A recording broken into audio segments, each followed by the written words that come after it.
audio because I have an issue. So, what's up everyone, this is episode 45 of Gameplayer. Before we get into the show, just 1 second. So, Innate, what I was saying, and I did see you being late, 1 second, but still, late is late, Morgan. So, Innate, last night I was trying to do podcast with Weep, and for some reason, on my anime setup, it didn't allow. Weeb was very low in YouTube on YouTube, but on Discord he was normal, and everyone else he was normal. So I switched to a Vitamin G podcast setup, and he was fine. So I switched to a different setup, and he was also not normal. So I don't know how it's going to be now. Let's give it a go.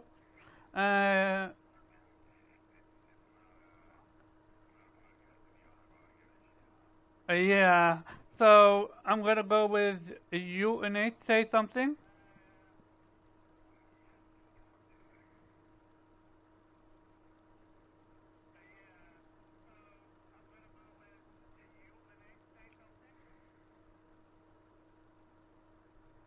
Yeah, it's still having issues. So what I'm gonna do is, and I'm going to do later. I'm going to. Sorry. I don't know what's happening, but all I'm going to do is I'm going to switch. I'm going different to scene. Let's see. Say something now, Nate. Testing 1, 2, 3. I don't know what's happening, but all I'm going to do is I'm going to switch. I'm going different scene. Let's see. Say something now, Nate. Testing 1, 2, 3. I don't know what's happening. Yeah, but all I'm going to do is I'm going to switch. I'm going different scene. Let's see. So I have no idea what's happening, Nate. So what I'm going to do Testing is I'm 1, 2, 3. I don't know what's happening. Yeah, but all I'm going to do is I'm going to switch. I'm going different scene. I'm going to make a copy of this, what I'm using right now, the scene I'm using right now, and I'm going what's called use that from now on. Because for some reason this doesn't change, this doesn't get fucked, but the other one will. So let me change the picture very quick. Well, actually, Omar, you're not the only person that had issues like that. Sick did too, so he had to go to Bari and Persona Speak from the Heart to use theirs. Oh, so okay, so Discord having issue basically. Pretty much. That explains it. But Sick admitted that he tried to make some changes I and it didn't didn't make go any to. change. I Oh, just got did it how it is normally, and for some reason it's not working. gotcha. But yeah, let's get the show started. Anime Squad, holy shit. Game Player episode 45. And boy oh boy, today is going to be a fun one. I always love it when some controversial stuff happening. We need to talk about it. Also, I really hope Ghost can show up, cause he came in last night and he said hi, but I was so busy fixing this shit I couldn't even say hi to him, and then he left. Let me correct. Let me make it wider, and then we start. There you go. And show is on. So again, Anime Squad. Oh my god. Game Player episode 45. Let's start with our panel members. Viper, how are you, man? What you been playing? Panel members, chat. I'm good. I've been playing a Plague's Tale Innocence. I'm actually doing a walkthrough, a platinum walkthrough on my channel, and it it's a good story. I like it a lot. I just went ahead and pre-ordered Requiem along with a couple of other games today. So Yeah, I've been re- you're not I've been playing Tale Innocent, you're playing Plague Tale. You said Tale Innocent. That I said I said A Plague's Tale Oh, Innocence. okay. Sorry about But that. yes, That's my fault. yes. And then I said I pre-ordered Plague's Tale Requiem. So, Mm-hmm. um, How's the that's all I've been haptics? playing. Say again. How are the haptics in Playtale? Because when I played it on my laptop. Not plenty. I mean, it's there, but it's not. It's not like Sword and Fairy. Sword and Fairy has more Mm-hmm. haptics Gotcha. than Plague's Tale. Gotcha. You can feel rats. I mean, that's about it. Uh-huh. Okay. What else are you playing? That's it. I've been hot and heavy on that. Soul. Excuse me. What's the game? The Atlas game that just came out. Soul Hackers 2. Yeah, Soul Hackers 2. Yeah, it's an Atlas game. I pushed it to the top. So as soon as I finished Plague's Tale, I'm going to that one. Mm-hmm. But I normally don't swap between games like that, and when I do, it's just I'm trying to find something I'm interested in. Mm-hmm. This mother... This dude, Platinum Sword and Fairy 6. The Oh my same god! Sword and Fairy 6 that gave him, what, 56 or 50 game-breaking glitches. Or bugs. Ugh. I... I can't. Sounds And persistent. I will not ever again. Let me tell you that that is the worst. I don't even want to talk about it. That's how bad it is. That game, But no. it's still an accomplishment, whether you wanna not talk about it or what. I still need to highlight it, because holy Well, fuck, to actually here, here, platinum that game, I can't. here's a weird thing. The last two trophies requires you to go into a second playthrough. Now they said that trophy should pop, maybe about 10 minutes into the second playthrough. I damn near almost had to do an entire second playthrough before that trophy popped. In addition, the character that kept disappearing on me where I couldn't change his weapons or anything, that's because he's going to die. So the game doesn't realize that he has to be there the whole game until he's gone. Hey, Ice Queen, how are you, lady? Long time no see. But Um, Sword and Fairy, you told me 6 has a fantastic story, right? oh yeah, it's a great story. It's honestly it's like 22 hours of gameplay and 22 hours of straight game of regular gameplay. But if you skip all the cutscenes, it's 22 hours. But if you play it all the way through without skipping, it's about 85 hours. By the way, uh, not to make you hate yourself, but there is DLC, story DLC. Mm-mm. Nope, nope, nope, no, no, no. Not only Next, one, next, there is 4, 5 or something like that. next. Okay. Couldn't pay me. Mrs. Slate, how are you? What you been playing? Okay. How I are haven't you, really been madam? playing much. I'm fine, Omar. Thank you for asking. Um, really, I went back and played some more Spider-Man. Ooh, which one? Spider-Man 2018. Well, I guess Oh, technically okay. 220 Another because one. it's remastered. Yeah. I'm still waiting for a patch to come through for Cult of the Lamb because I really want to platinum that game, but it's too irritating right now to try because the shit glitches every time I play. So I'm just waiting for them. They said it's coming soon, so we'll see how fast soon is. But yeah, Are that's you it. gonna do the other DLC as well? Yeah, if it, I don't know if it's story DLC or not, but yeah, Oh, wait, if you never played the original Spider-Man oh, I thought you were 2018? talking about Cult of the Lamb. Oh, yeah, I already played the DLC. I Oh, played all the DLC. no, okay. Did you finish Call of the Lamb or not yet? No, I said I'm waiting for the patch to come through Oh, first. okay. And how's Persona? This man is not listening to you at all, is He's he? really not. Like No, he's asking I was questions typing, that I answered already. for Switch for still. So sorry about We're in the middle of a show, Omar, and I'm talking. You should be paying attention. Jeez. Wait, what was your question? You said Persona? How is Persona? That's on pause, but I'm about to get back into that because everything else is frustrating me. Okay then. Weep, how are you? What you been playing? I'm good. Are you sure you're ready yet to take a note, Omar, or are you still typing? Continue. I'm good. I'm playing Fire Girl right now, trying to get the plat.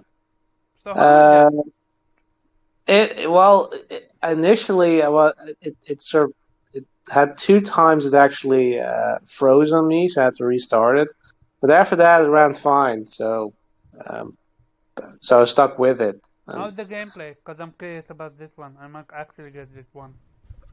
Well, it's well, I wouldn't say anything exciting or anything, but it's pretty fun. But like the story is pretty much Basic? basic. Yeah, there's a story, but you really don't care for it. The thing what the sort of hampers it is that the levels are procedurally generated. So Oh. there are different themes, right? So like you have like a building or burning forest, but it's all procedurally generated. So and it's random, so you can't really control which level you're gonna get. And initially it can be a bit frustrating because it's quite easy to die. Especially like when you're in a burning building, because there's fall damage and there's sometimes pit that is instant death. So if you fall into, you can't really see it, so you don't know. Okay, can I actually go down there? Can it go down to find camp? Oh, I hate Or that so much. Oh no. but once you start, once you play enough of those, you kind of get a feeling for, okay, this is where I can go down. This is where I should stay away. But yeah, and there's the you also have like a runaway train levels, which should be pretty easy to do, but there's also if you fall off the train, it's instant death.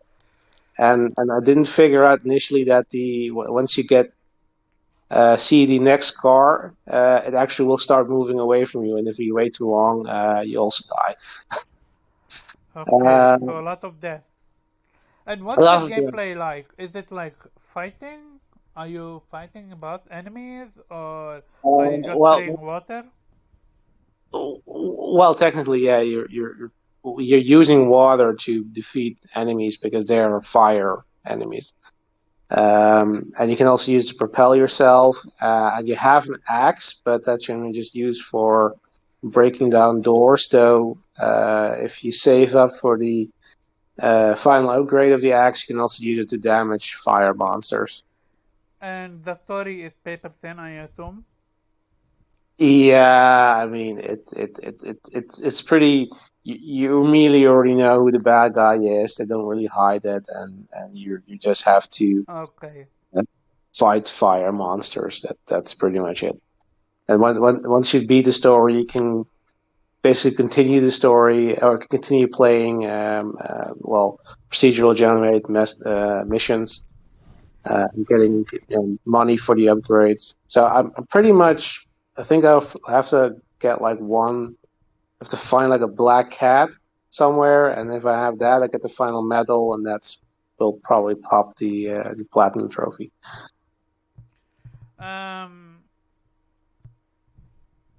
Did you start Xenoblade 3 or Live Alive or not yet? I don't have Xenoblade 3. Just Live Alive, so then. I have Live Alive. I did start that, but I have to finish it. Gotcha. And yeah, I also have to finish Sword and Fairy. Innate, how are you? What you been playing?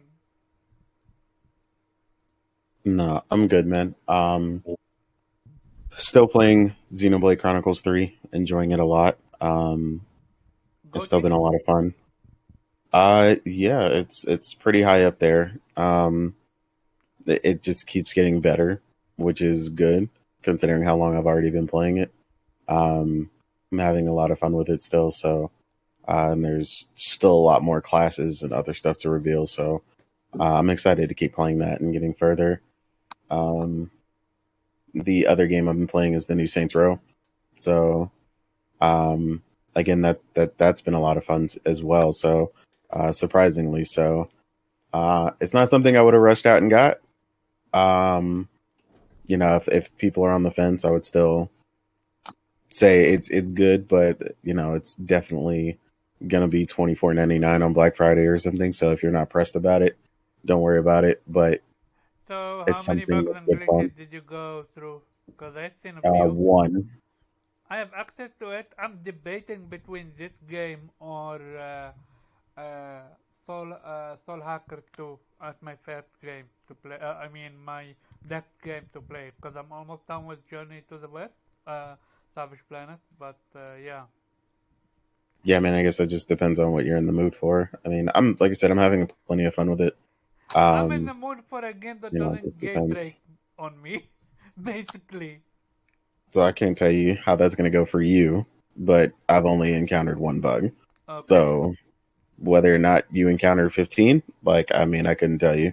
People Do you swear need up to and have down played? every game is broken to death these days, so Do you need to have played the previous Saints Row to understand this one? Cause I never played. absolutely not. Okay, Yeah, doesn't even reference them. It's like from the ground up, so gotcha. um, yeah, you're good on that. But yeah, like I said, that's been fun. Okay. Mainly bouncing back and forth between those two games, and that's it for right now. Trying to get through both of them. Gotcha. As for me, well, I finished. Well, I started and finished a um, Bloodline. I think that's called what's called. I forgot if that's the name of the game because I've been Blood Bloodstained. Holy shit, a Bloodstained, the remake, the remastered version, and I, dude, I I was having fun. I thought I'm gonna platinum this game until I found out that you need to own every single weapon of the game, which is, I'm not lying, that's literally 50 hours more gameplay minimum, because you need to farm for materials, then you need to make the weapons, which no thank you. I already beat that game and I beat every single boss, including the secret boss. I have it all vi- video clipped, and I'm gonna be able to share it because finally I figured out what's happening. So Innate, you was right, but I misunderstood you when you said it's what's called it's uh, limit issue. But apparently there is upload and there is download, and apparently your upload can become full.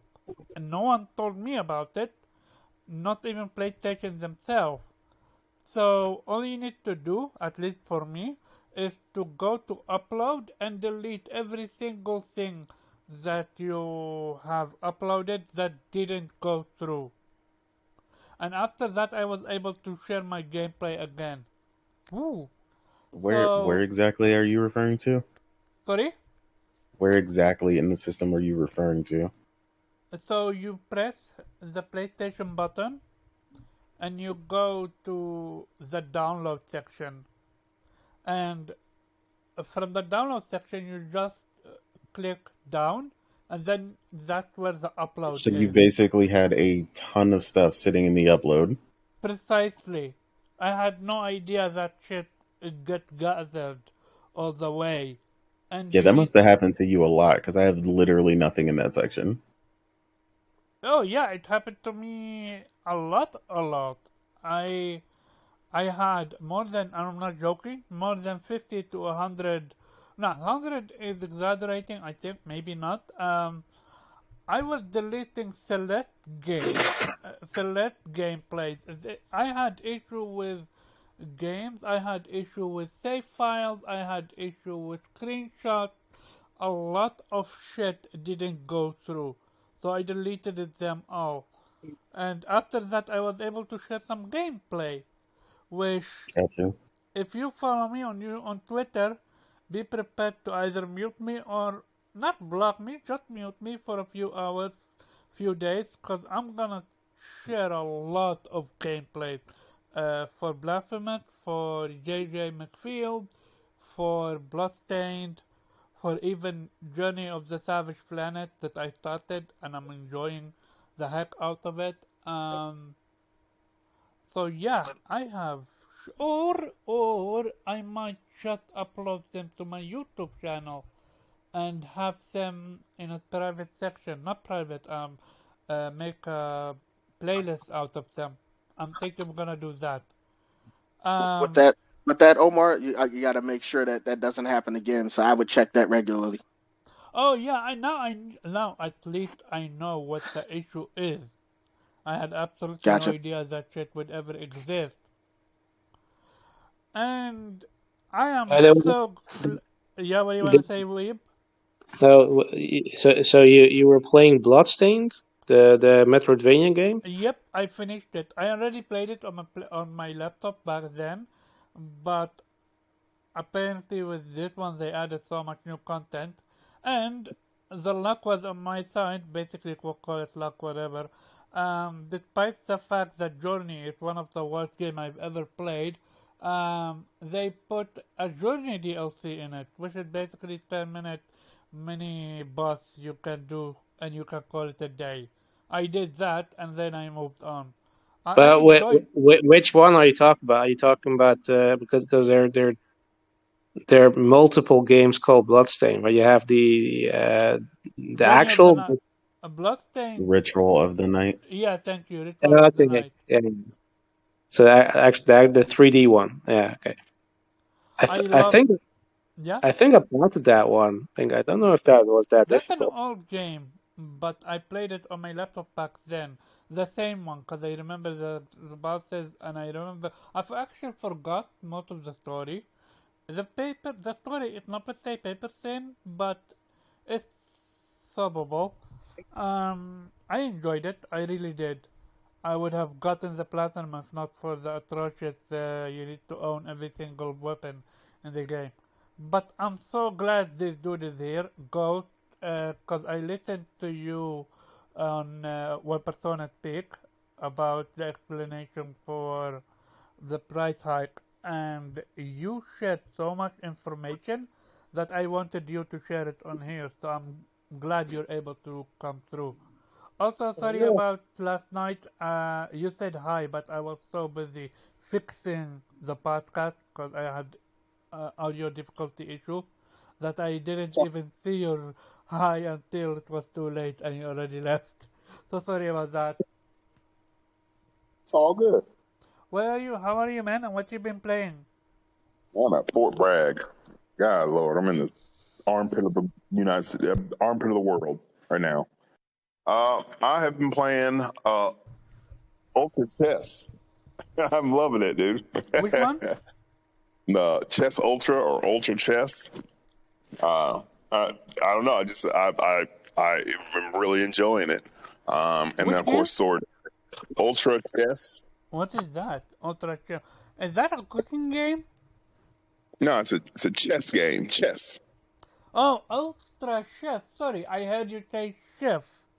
Sorry about Oh that. no. Oh, Oh, so you're a chef guy then? oh yes, yes, yes. I love it, man. So I've been playing that and Sword and Fairy, and actually pretty enjoying Sword and Fairy. Holy shit, there's a lot of talking in that game, and I'm just like, holy moly! But it allows me like I can put that game on, and I can answer some emails. I can type a couple memos. I can make some phone calls, and they're still talking. So So basically you're enjoying it because you're kind of able to what's called multitask. exactly, yeah. So just that's what I've been doing. Plus, I play 2K and gearing up for the new 2K. I'm excited about that, and that's How and working. sono And fairy treating you? like I said, I'm enjoying it. It's the dialogue is long, but the graphic it looks amazing. Real talk Oh, though. The story is fantastic if you follow it, but clearly you're not. You're skipping no, through it, right? I'm not skipping through. I'm working through it. I'm literally working, and just because it's a lot to take in. Yeah. Gameplay is really fun, and it allows me to do other things while still enjoying being able to play video games. Like my wife walked in the other day and she was like, "What are you doing?" I was like, "Oh, I'm working," and she was like, "No, you're playing your video games." It's like, "No, I'm working. Look, I just typed up this memo while they're talking." So, Yeah, I and, love that games exist that you can literally turn off your brain for a bit and just play them while focusing on other stuff. Yeah, I know how you feel. but yeah, so that's just and then like I said, I've been on a couple people's podcasts and I gave my 2 cents about this whole thing, and Oh and yeah, that's we enjoyed the podcast. You doing one tomorrow? yeah. Cool, cool, cool, cool. I'll have a Zaire on there tomorrow. So I Oh, talked to him, and he's going to come through. okay. He profusely apologized for not showing up, and it is what it is, man. It is what it is, yeah. It was supposed to be the last week, but we couldn't make it, so this week is gonna be entertaining. Yeah, it should be. He's always heavily animated, and it'll be interesting. So Yeah, but yeah, let's start the show. So, we're gonna start light and hit him up, and with light I mean Phil Spencer wants less exclusive. That's such a joke. Hello, he Mr. Phil Spencer. You bought two publishers and you want less exclusives. Somehow I have the feeling that he's downplaying. He's trying to downplay the acquisition, which makes sense, but again, I spoke to Solid, what's called, a friend of mine on Xbox. He said, yeah, he's gonna backpedal in intent. Of course. That's what he always does. So, Nate, Phil Spencer wants less exclusive? I mean, Believable? obviously, that's a complete and unequivocal lie. I mean, he's just obviously trying to perpetuate that line of thinking because, they're trying to acquire one of the foremost popular franchises on the entire Mm. planet. Yeah, so, I mean, yeah, you got to make it sound like you want to play nice with everyone when he's clearly full of shit. Whether it So, particularly pertains to Call of Duty or, the aforementioned other franchises like Diablo and Overwatch and such. They clearly have plans for other games in the future to be plenty exclusive and have done so already with Bethesda future titles. mm, So yeah, seeing that he wants less exclusives is just I don't know what he was even on with that statement or mm. where they pulled that from, but it's ridiculous. It's a ridiculous notion and obviously just full of shit if you So, see the way someone's moving. so do you think then he's gonna definitely put it in a PlayStation or that just bullshit talk? What game specifically? Stop it. Call of Duty? Nah, I'm talking Halo. I'm talking Gears. This game. Cause Uh, if, cause if you say you That's want not a flex, choice. That's not a choice, right? We already had this conversation. If the commissions or the sanctioned areas where they have to get through are no, letting them innate, through under the guise of that, then it doesn't innate, matter. Also, for the foreseeable future, it doesn't matter because obviously the deal is in place. So that's innate. not going to happen right I'm now. not talking about Call of Duty. I'm talking about Halo and Gears and Forza. Cause if you say you want flex exclusive, so are you going to put your own exclusive on That's other? obviously not. That's obviously not happening. I mean, nor would I want that shit anyway. But yeah, I mean, it's not happening. okay, gotcha. So he also said that I forgot if it was him or someone said that the reason they acquired them is because of their mobile King Studios. revenue. Mostly the Hmm. mobile revenue. So King Studios and Call of Duty Mobile. Yeah, precisely. I mean, potentially. I mean, they make money, but I mean, Microsoft doesn't have a problem with money. They have a problem Yeah. with producing quality games. So that's why they purchase them. Regardless, I mean, the money is nice. I mean, obviously, you don't want to purchase someone who's in the negative or someone who can't, be productive for the company. But yeah, that's not so much of a factor. Microsoft got plenty of money. Yeah, so That's the it's definitely the games. Okay. And the third one, he said he is done with acquiring the from the west. He is now heading to a place where they lack in. So, and yeah, I think the next target is going to be Asia, Middle East. Yeah, people are automatically going to think Japan, but I mean, clearly they have like zero presence in Asia. So, It yeah, I can be mean, I would Japan. think It something can be like that. Japan. It can be Middle East, because Middle East is Asia. Yeah, that's what I'm saying, like actual Asia, not Japan. Like Yeah, Japan is its own thing, not yeah. Asia. Yeah. So you think that's also another bullshit conversation? Cause I don't see them being done after this acquisition. They want more. I mean, I'm not going to say they're done because obviously they can't control themselves at this point. Precisely. But it's whether or not these companies want to be bought and who you can even retain when you do so. Let's say they So, buy Ubisoft. Would they be able to get away with it, or I mean, I don't I don't know because like honestly, a lot of these trade commissions seem to be pretty stupid so far. So I mean, they could probably get away with murder at this point, and well, they'd sweep it under the rug.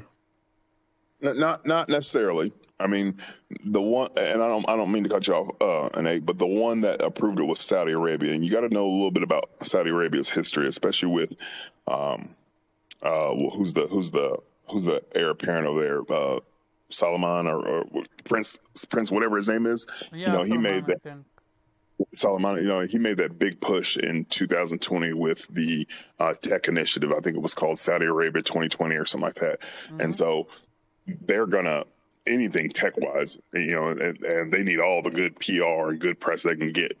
Plus, with all the other ventures that they're pressing out with like Live Golf and them trying to just buy up every celebrity and sports entity as possible. So that was always going to be a green light. I've been reading in the New York Times that the EU or the UK Trade Commission, or what it's called, I think it's called CAD, CAD. They've been really scrutinizing this. And so, to Nice. answer your question, as far as them saying that they're done with the Western, it's not the fact that they're done with the Western, is They that how can. many more exactly how many more Western publishers can they buy? You just Mm-hmm. bought the big one, which was like 25% of what's called. So who else are you going to buy? Like EA, Take Two. Then, if you thought Activision was getting scrutinized, then try one of those and see what Mm-hmm. happens. I have a You know what I'm question saying? to And you. How much is so? What I mean by this is, how does an acquisition like this get okayed, like, or rather cancelled? What I mean by that is, let's say the UK says no. Let's say Europe says no. Is that if then? one says no, it's over. All right, Sorry? it's over. If one says no, Oh, it's over. just one Yeah, need to say no. it's Okay. not. It's not. Best three out of four. It's. If one says no, it's a done deal. Then UK is gonna do some good thinking I'm then. not saying that they're canceling it. What I'm saying is they're scrutinizing it, and what's going to happen is this is going to go. This is going to go through. Okay, but one of Why? these regulatory, huh? Why do you think so? It just is. I mean, I don't have the explanation of why. It's in fact is they're going to scrutinize this. It's going to go through because it is Microsoft, okay? But what's going to happen is some of the things that we're going to find out about the nature of these games. They could push back and say, "Yo, we'll accept this if there are guarantees that all future Call of Duty style games or Call of Duty games, titles or IPs go multi-plat, or remain multi-plat. We'll accept this if X, Y, Z. So they can put stipulations on it, and Microsoft has that choice to either go along with it, which they probably will, or not, which I just don't see them doing that. So I don't have an answer to why it's going to go through. So It's just that basically, Microsoft is kind of winning with this one either way, because either they keep their games exclusive or they lose them, but they still get the revenue from the mobile division. Microsoft can get revenue no matter what. Yeah, it's a win-win situation for them. Yeah, I understand now. If the regulatory commissions say yes, you can buy them with no stipulations, or yes, you can buy them, but you got to do X, Y, Z in accordance to statute this, and that. So it's going to get approved. I wish I had a better explanation other than that. It's not that they. Sony's, I guess, pushback is not strong enough for anyone to take pause. You know what I'm saying? So do they have any Dr. Stanley on PlayStation, Sony? No. I mean, no. I mean, not really. And I mean, other than it hurts them, if the games. See, here's the thing: people get misconstrued. Sony said it would hurt if they went exclusive, right, to Xbox. They didn't have, you know what I'm saying? And that's what people think of it. That's what the whole turmoil was that people are afraid, or a lot of the journalists and YouTubers are like, Sony's, they're crying. No, they're crying if it goes exclusive, which it would hurt them, the bottom dollar, right? And that's why Microsoft came back and said, like, hey, we're not going to do that, or we're going to do this, or we're going to do that. But where a lot of people is, Sony never said anything about Call of Duty going to Game Pass. You know what I'm saying? They have no control. If you own them, you can do whatever the hell you want with it as far as your service. So, and that's what I always get irritated whenever I watch podcasts or watch videos and people are like, oh, Sony's scared of Game Pass. They never once said anything about Call of Duty going to Game Pass. So, Xbox is going to win as far as monetarily wise, right? As far as from Sony and Nintendo and PC, I mean, they're gonna make their money up from losing to all the free shit that people are gonna get on Game Pass because they don't buy their games anyway. So the question at what price they're gonna win, basically. Either they be able to keep the exclusive part, or they're gonna lose that shit and just get the mobile division from it. The mobile division is something completely different. They're gonna get when they acquire Activision Blizzard, they're gonna get all aspects of it, whether it be the mobile division, World of Warcraft, they have all that. It's a win. This is a complete win for Microsoft. No matter what. The mobile division money is completely separate from Call of Duty the game, okay, and whether it's exclusive or not. So what Microsoft is trying to do is a deflection. Look over here. We're really concentrated. We really want this Activision, or we want this acquisition because of the mobile money. Don't look at Call of Duty, but we want the mobile money from Candy Crush and from King, and that's just a deflection tactic. Don't look over here because that's the main thing right there. I don't know. Okay, Innate, continue. Yeah, my bad. Innate. No, it's okay. We are in a competition. Innate, your turn.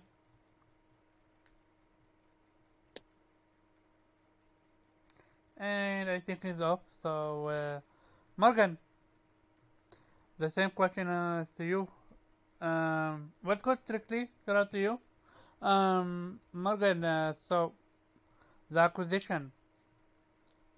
Phil Spencer wants pure exclusive. Do you ever see now him putting Halo Gears for the PlayStation, or is that just bullshit?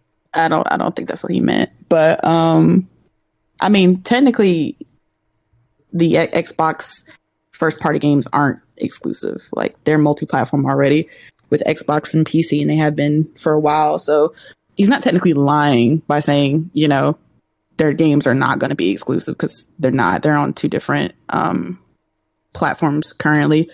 But you know, I think with a lot of the acquisitions that he's made recently, a lot of those franchises are already on PlayStation, like, you know, like Elder Scrolls, Call of Duty, Fallout.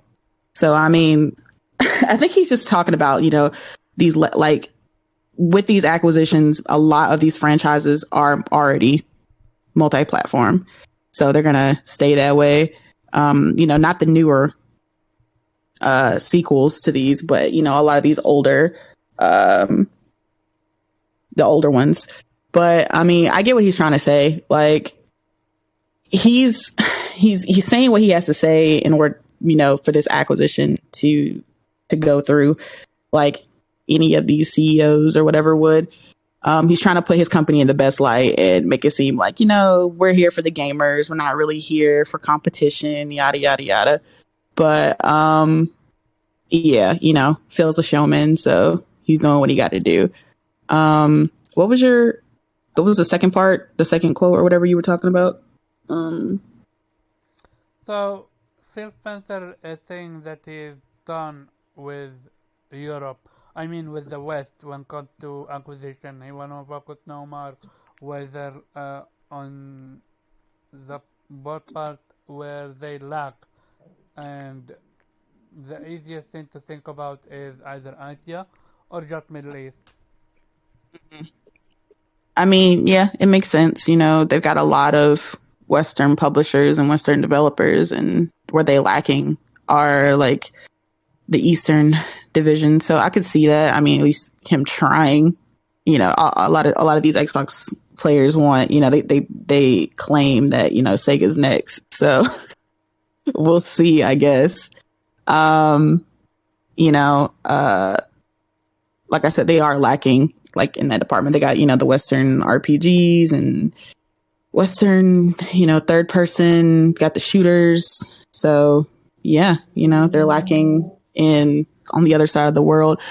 So yeah, I can see him going, because like he said, you know, they're not done with their acquisitions. Like they're still looking for more publishers and developers to bring into Xbox and the ecosystem. And him, which is why him saying things like, oh, you know, exclusives are going to be kind of done, you know, we're doing multi-platform, that whole speech is to you know, make it seem like Xbox further acquiring more studios wouldn't be bad. Like, oh, you know, we'll take over this studio, but it's going to be multi-platform, so it's not that big of a deal. You know, we're not going to keep it locked to Xbox. Everybody's going to get to play it. So, I mean, it's all one big, you know, kind of PR push, and, you know, to let people know that, you know, we're not becoming a monopoly. It's not exclusive to our box. You know, anybody can play it. You can play it on your phone, on your tablet, play it on the PC. You know, you can play it anywhere. That's, you know, that's their little slogan or whatever. So Giving them no reason to stop them. yeah, you know, like it's just like, yeah, we're gonna buy more, but it's okay. It's all right. You know, PlayStation has nothing to worry about. We're good. We're gonna let everybody play. So yeah. They have nothing to worry about until they do. But yeah. Exactly.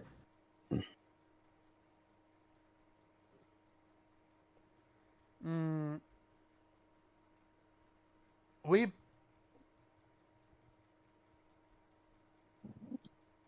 Jesus Christ, this format is very designed to make people forget the question.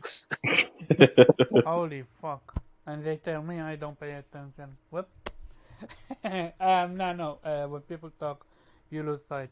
So the conversation is about Phil Spencer, lying, quote unquote, lying when he say he doesn't want less exclusive, and also the focus on them being done with the West when it comes to acquisition, and you want to focus more on East now, on Asia, on what's called Middle East.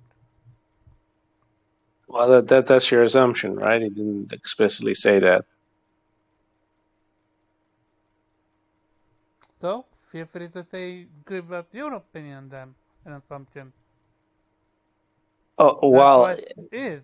It's literally you then saying what do you think of it.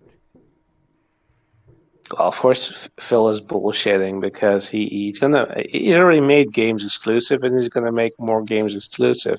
But yeah, he's gonna be careful with the franchise like Call of Duty because of how much it's scrutinized. So he has to say that. But Phil. At one point, single player games are dead, and now suddenly there's a place for them. So we know that you can't trust Phil. But in terms of that they're done to West, they have to. I mean, what else are going to buy? I mean, they can't buy another publisher because then they're already getting scrutinized. Then they're going to give them a reason. Say, yeah, no, Microsoft, you've bought enough. You have to stop now. I don't think they're gonna buy a publisher in Japan because you're getting this exact same problem because these publishers are also active in other markets in Europe and the United States, and you're gonna get a monopoly position. You're gonna get too much concentration of publishers and development power in one company, which could be used to create this falsified position or rather a lack of competitiveness because you can force the other platforms to do whatever you want unless they want to not have your games.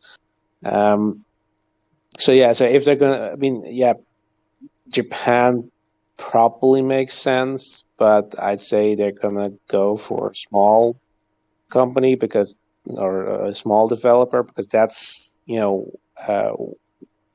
only thing I think they can get due to how protectionist Japanese conglomerates are.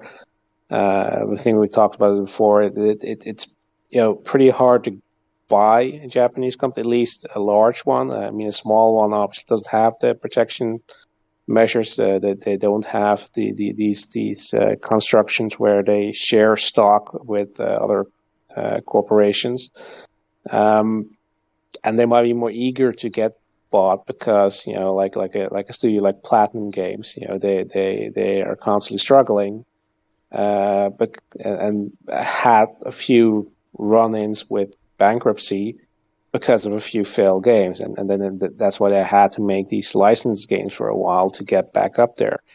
On the other hand, of course, you don't want to if you start a company to be independent from a big publisher, you might also not want to necessarily get bought. But yeah, I mean, I think that's probably what they're gonna try and do. With I mean, the problem with Microsoft is that they generally have an issue with they have an issue with the money, but they have an issue with producing quality or managing these studios. And that's I think I said that in a previous podcast is the reason they bought these publishers isn't just for the IP for the money, but also they know this publisher you don't need to intervene there, right?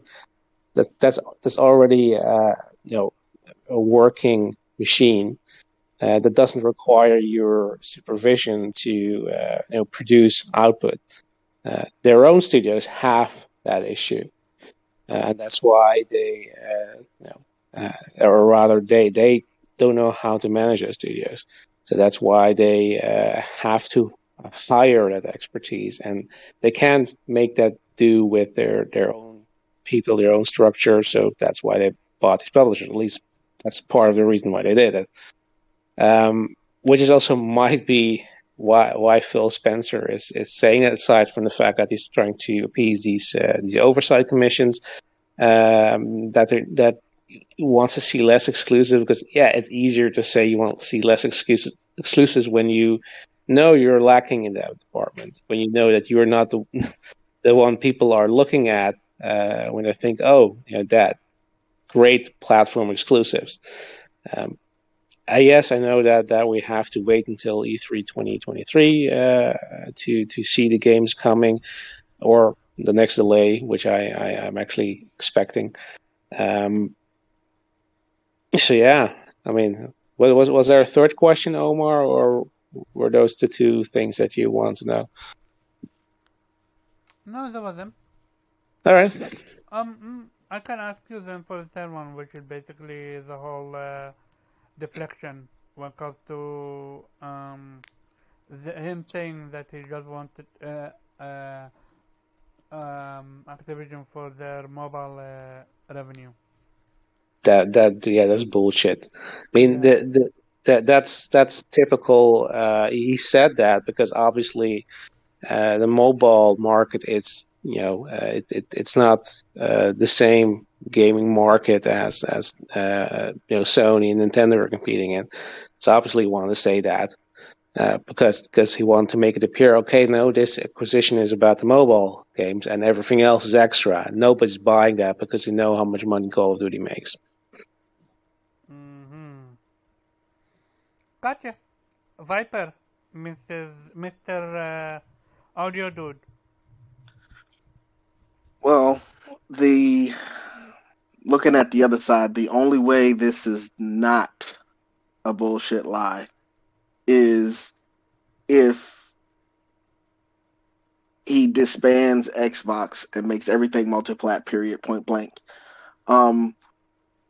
Which begs the question then, these studios were already multi-plat before he purchased them. Why would you need to purchase them in order to keep them multi-plat? Therefore, going back to a vicious circle and saying that it's a bullshit lie. So, it's a vicious cycle. But the way I see this playing out is they're saying everything's multi-plat. Yeah, we're good. As soon as this deal closes, they're gonna put some of this shit on Game Pass, and they're gonna say, Sony, if you want action, Game Pass needs to be on your system. We're not asking you for any money. Just put it on there. That's where I see this going. The rumor is PlayStation already rejected Game Pass and Nintendo. Well, yeah, but this was before these acquisitions go through, and then they got no choice if they want to have Call of Duty on there. No. They can't do that. God just said it. They would. I think, and feel free to correct me if I'm wrong, Gog. If Microsoft pulls such a move, I think FTC would jump in and negate the entire deal after they already approved it. No. I said after the deal goes through. Once Yes, the that's deal what is I finished. literally said. That's what I said. After they approved it, if Microsoft does something like this, FTC still come in and say, "Nah, we're not doing that." No, because they never lied. It's going to be multi-plat. It's still multi-plat. Like what you call it said. Damn it, I forget you too. I'm sorry.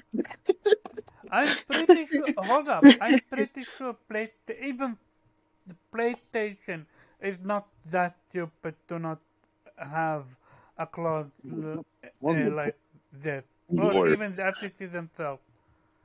One would think that PlayStation lawyers would be in negotiating the terms, or when they're talking to these regulations, because we only saw what was from the Brazilian. So you don't know what other questions were asked by the regulators from the UK and Saudi and the EU and South America. I mean, you just don't know. So, but you would hope that Sony's lawyers would kind of catch this. Right. But once again, also, once the acquisition is done, Xbox can put forever. can put it in Game Pass. But what I'm saying is, what they can't do is, like, if they approve this and says that the game has to stay multi-plat, and it has to be available on all consoles, available to buy and to, you know what I'm saying, I guess, to be able to stream in a service. So that's the kicker. You know what I'm saying? So because Viper by essentially saying, well, you got to be able to, you got to get Game Pass in order to. Let me turn this air down real quick. You Well, gotta you're right. It is all in the contract wording. But I've known several companies, including my own, the one that I work for now, to find loopholes and get around shit like that. oh yeah, and I wouldn't put it past Microsoft to try and do that. But once again, what if Sony calls the bluff, right? It's like, all right, well, fuck it then. You know, we ain't putting Game Pass on here. I'll holler. Then what's Microsoft stuck with? So And then let me ask, regulators can force a company to break up, right? If they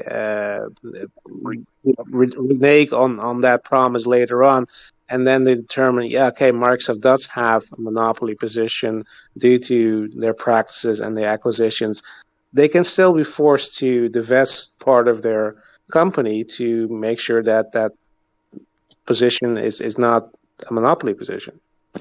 Mhm. so I have Yeah. a So I mean, question. If Microsoft puts something up like this, can the deal be negated, or once it's accepted, it cannot be negated? Because that's something I need to know. Well, That's what I I think just Once it's, they would go through appeals and litigations. They would find themselves back in court. yeah. so then after it's done, Microsoft needs to what's called almost like defend themselves and explain why they Exactly. did what they did. Yep. And Mm-hmm. most of the time, if they do it, they're gonna have no legs to stand on.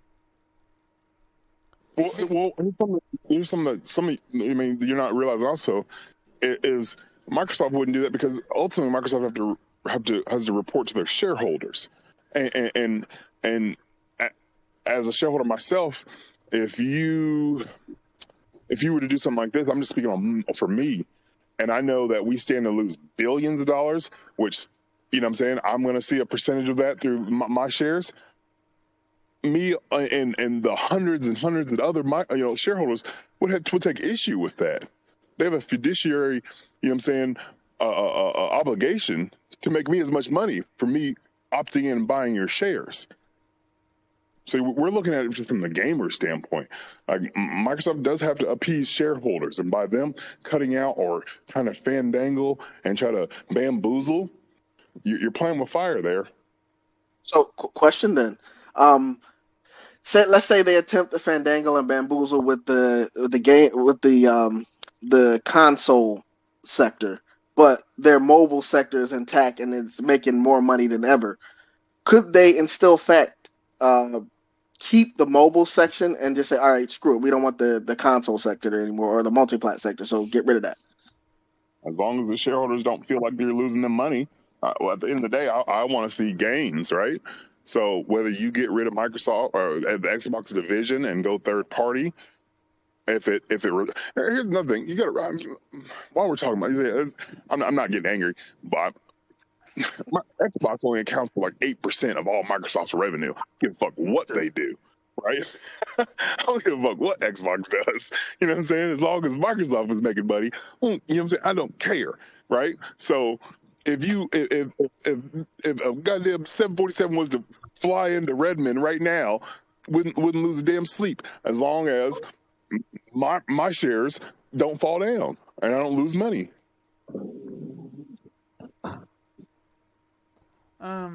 So at the end of the day,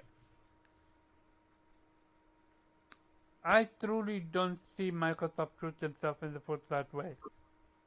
Cause No, it won't. yes, they are scummy and they wanna find every loophole in the game. Yeah, I know. But with this one, I think even 12 years old can literally take them to court. Because I would not be surprised PlayStation take them to court if they ever do that. Because that's literally what's called um, going against what the contract is. if your contract is saying what's called your game's gonna be not exclusive, you can't just take them and put them in a subscription service and then try to force it on someone on a different company. I Well, don't. I don't think Sony would like try and sue them or take them to court. But somehow, somewhere, there'd be somebody on a payphone like, yeah, I'm about to drop a dime on this. I mean, But we Right. didn't wait. But the contract between Sony and PlayStation and Microsoft is negated because Microsoft goes against there's what the contract contract. is. There's no contract between Sony and Xbox. So then who's the contract is between? So Microsoft and the FTC then? It's a breach of agreement between the regulatory commission and the terms set forth by the regulatory commission. You know what I'm saying? In order for you to acquire and spend $70 billion and consolidate 25% of the gaming market share, you are to do X, Y, Z. Now, Sony, like I said, somebody at Sony, some one of these Twitter fanboys could, drop a dime. You know what I mean? I'm laughing, but the simple fact is, I mean, attention will be called to it. There will be big enough outrage that it'll cause public outcry, and somebody will pick it up. I mean, some bleeding heart, Feinstein or Pelosi or somebody will pick it up. I mean, or Susan Warren or somebody will pick it up. So. Yeah, Have no faith. I will agree before it even get that far. Somebody's gonna snitch. Yeah. You're talking about billions and billions and billions of dollars. Like, hell, I might be on the goddamn payphone. Sir, what's your name? Oh, I want to keep it confidential.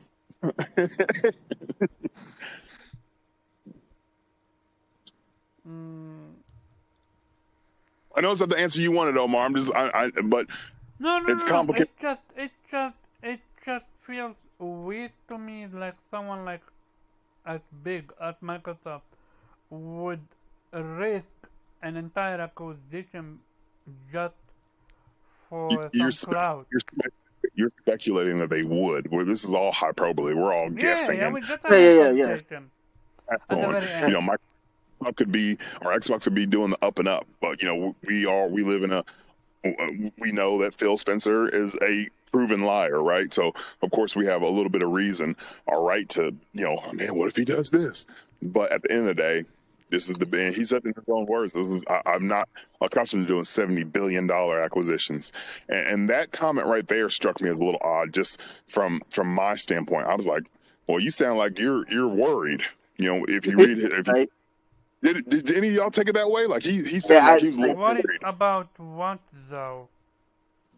About this acquisition going through. Like he's about to pass his. Like I told you, Saudi Arabia, they're gonna say yes to everything. Yep.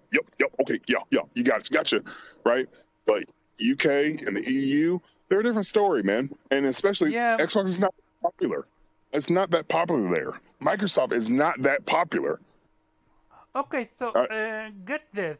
PlayStation got sued by the UK because of their what's called pricing and stuff like that, and they basically want to not get sued by the UK, by the way. They got sued by class action lawsuit. So that it's not the government that's suing them. No, not the government, but just in the UK. Just in the UK. I should have said that. And what I mean by that is they're trying to make an example out of PlayStation. No, they're not. No, that is one person, Miss Alex Neal, who, first of all, is the ambulance chasers of the video game industry. Okay, it is one person, and she is trying to speak on behalf of 9 million supposed people. I love you, Omar. Please read that, because that is a one person. That shit is riddled with frivolous arguments. Riddled. Like she's trying to sue. Sony's not getting sued. She is trying to sue. That suit has no legs to stand on. Think of her as the gaming politician. Sorry. No, go ahead. Go ahead. Yeah, think of her as the gaming politicians on WUP. She's trying to represent people that don't want to be represented by her. Mm, I misunderstood then If the you need entire Greg topic that Thompson, we covered on VGP then. Because Yeah. So it sounded to me that they were getting sued and also that it's more than one person. But I understand it now better. Um, yeah, so her I thought, website's called yeah, go ahead. something. Her website's called like Witch Legal. First of all, who has a website, advertising their legal defense? I mean, anyways, just read, do a little bit more reading. Don't listen to a single YouTuber, but read No, no, about it, no. Omar. This was not a YouTuber. This was just a podcast. I was part of it. So that's it. But that person always does his homework. So this is I why bet. Is it a I'm confused. YouTuber podcaster? Okay, never mind. Well, yeah, but this is not some YouTube. Like I know. what I mean by that, this is not like I'm listening, I'm watching a YouTube video. No, I was literally part of the conversation. That's why. But Yeah, yeah, you just okay. didn't So I have the got you. fact I that understand now. class action lawsuit is not the UK suing them. Yeah, so Gotcha. that's not happening. Yeah. I was just thinking that if okay, so because what I thought is incorrect, so then this whole idea is gonna be incorrect. I'm just curious how the Netherlands gonna view this, cause I know the Netherlands banned loot boxes and Belgium as well. So I'm curious also how their stance is going to be on this one. yeah, but we the problem here is it's not about the loot boxes. Yeah, yeah, It yeah. But they military practice. It's about whether the merit of the lawsuit is that they, they want to, or that person wants to see if they can make a class action lawsuit because they believe that Sony no, structurally. no, no, no. I think you're misunderstanding. This is No, not no. about the Sony part. What Can I I finish? said, but Sorry, hey, dude, can I finish? finish. Yeah. Uh, they're claiming that consumers have structurally overpaid for uh, games sold in the Sony stores because they take a 30% cut, which is what everybody does. So, if actually that lawsuit had any merit, it would essentially mean that everybody would get sued, including Microsoft, including Yeah, Nintendo. So all the fanboys who were running with this, uh, be aware that if that actually would have any merit, if it went to court and it would have won, it wouldn't just be Sony it would be heard, it would be Microsoft and Nintendo. And in the end, look, sure, if it actually went through, will be great for the people affected. Though I don't exactly know how they would ever restitute any of the costs because how are you going to track who bought what, whatever, right? Um, but yeah, I mean, look, they're obviously the only thing that we do have to consider is that um, uh, I think the UK does have certain laws in place that might actually that they're drawing from, right? So it's not necessarily because I think maybe if you're looking at from the US law or maybe even the Netherlands law or whatever law you want to look at, it sounds ridiculous, but maybe I'm also not that familiar with the legislation that the UK has in this department. So I did read about that that person was involved in getting some stronger consumer protection laws in place that might be drawn on for this lawsuit. Um, so never say never, but yeah, from face value, it doesn't seem like anything that has any merit or and again like Ghost explained, it's not actual lawsuit. Somebody's trying to build a case, and we'll have to wait and see if it actually ever is going to go to court. Katya, no, I was just trying to say that I was curious that what's called what the US, the Netherlands and the Belgium are gonna think about the whole Microsoft acquisition, and not the Sony, what's called try to get into it and stuff like that. That's what I'm trying to say. But we're gonna move. Oh, I thought for a second you left, Ghost, because I want you to start this next topic. Because you said so much on the gaming with Persona that shed so much light into this whole conversation. So I think last night the internet woke up to PlayStation announcing that they are raising the price, and I I forgot the exact amount. I know in Europe it's 50 euro, and in pound I think it's 30 pound. Don't quote me about that one.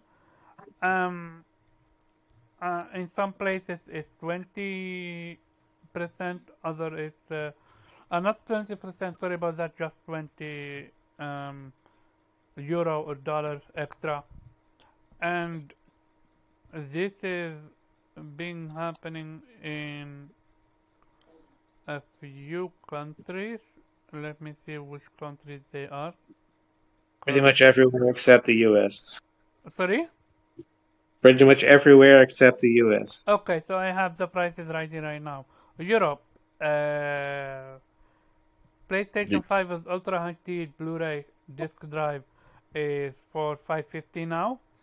I don't know why they do keep doing 49.99. Why the fuck don't you round it to 50 and call it a day? UK, yeah, Because it's marketing. Because the perception is if it's 99 or 59, whatever, that makes it appear cheaper than it actually is. So for some what? reason, That's so well, it is. stupid. No, That yeah, but that's how our brains work, Omar. If you see something at 550 or 549.99, it psychologically it appears to be a okay, I guess. PlayStation 5 digital is for 450 now. Not gonna call it 49.99. UK PS5 with Ultra is for 480 pound, I think, and the digital version is for 390 pound. The Japan effective September 15th, so the other one is effective immediately then. PlayStation 5 with Ultra HD Blu-ray for 60,487 78 yen. Sorry about that. And the digital is for 49,478 yen, including taxes. China is for 4,299 won, and digital version is for 3,400 for 3,500 won. Australia, this is hit hard, is for 800 Audi, and the digital is for 650 Audi. Damn. Mexico is for 14. Wait, nah. Oh, Mexican dollar is different from the USA dollar, I'm pretty sure. So they're saying 14,000, 15,000 Mexican dollar, the disc version, and 12,500 Mexican dollar for the digital version. Canada is $650 Canadian dollar, and digital is 520 Canadian dollar. While this price increase is a necessity given the current global economic environment and its impact on. Did you just call the peseta the Mexican dollar? Sorry? Did you just call the peseta a Mexican dollar? No. Mexico have its own apparently Mexican dollar, cause it literally said here Mexican and then dollar sign. I don't know what you call it. say? You mean pesos? I think it's called the peso. Oh, peso. Thank you. Because it literally, if you look at the PlayStation blog, it literally said Mexican and then the dollar sign. So, thank you very That's much. just a symbol for the dollar amount. I That's not think like the yeah. dollar is just yeah, precise. So then, what does Canadian have? Also, the Canadian dollar. Oh, oh, fuck you. Oh, fuck you. No, this is okay. And So, I just came from Canada, so that is correct. okay, so while this price increase is a necessity given the current global economic environment and its impact on SIE business, our top priority continues to improve the PlayStation 5 supply situation so that many players are possible can experience everything that PlayStation has to offer. Thank you for your continued support. This is Jim Ryan. So, let's start with, and I wanna set the stage. So shout out to Janky because he is the one that's sharing. At least I think he's the one sharing that information. So apparently, and this is from Janky Gamer, the reason why is this happening is because of you guys shared it. Let me find it. I literally gave you an entire article explaining Yeah, that's what I'm why I'm it's trying to weaker. find that article. Just I should you don't have. even need the article. It's happening because of currency shifts in Yeah. markets where the yen and other currencies are becoming weaker or balancing against mainly the dollar, which is why the US is not changing because it would basically essentially make them no different here in the US as opposed to having to balance out the other markets. Real talk. I suck at this topic because one, I don't even understand the market share that much, and I mean, it's not complicated, right? Like you do understand this, right? Because I when really you don't. Otherwise, I exchange would text it. hold on, I got you. So remember when you exchange the U.S. currency stuff that you win sometimes Mhm. for the PSN for the Netherlands, and it was like $17 at one point, Mhm. and then the next time you did it, it was $23. Yeah. That's why it's happening because that shift at currency exchange is fluctuating, which is why that exchange rate for the PSN got more expensive. So what is now a euro in dollar or dollar I in mean, euro? you'd have to like, it's literally fluctuating all the time. You have to like Oh. Google it just to see. Yeah, Okay. But that supposedly it changes was daily. equal. Yeah, Pretty it does much equal equal now, all the time, but which is the problem because it used to be double the stat. dollar. Yeah, essentially, yeah. Yeah, so it's gradually So becoming weaker. no, 1 euro is literally $1 now. Yeah, that's what I'm saying. It's equal now. Oh, That has never happened like that's since I've been alive.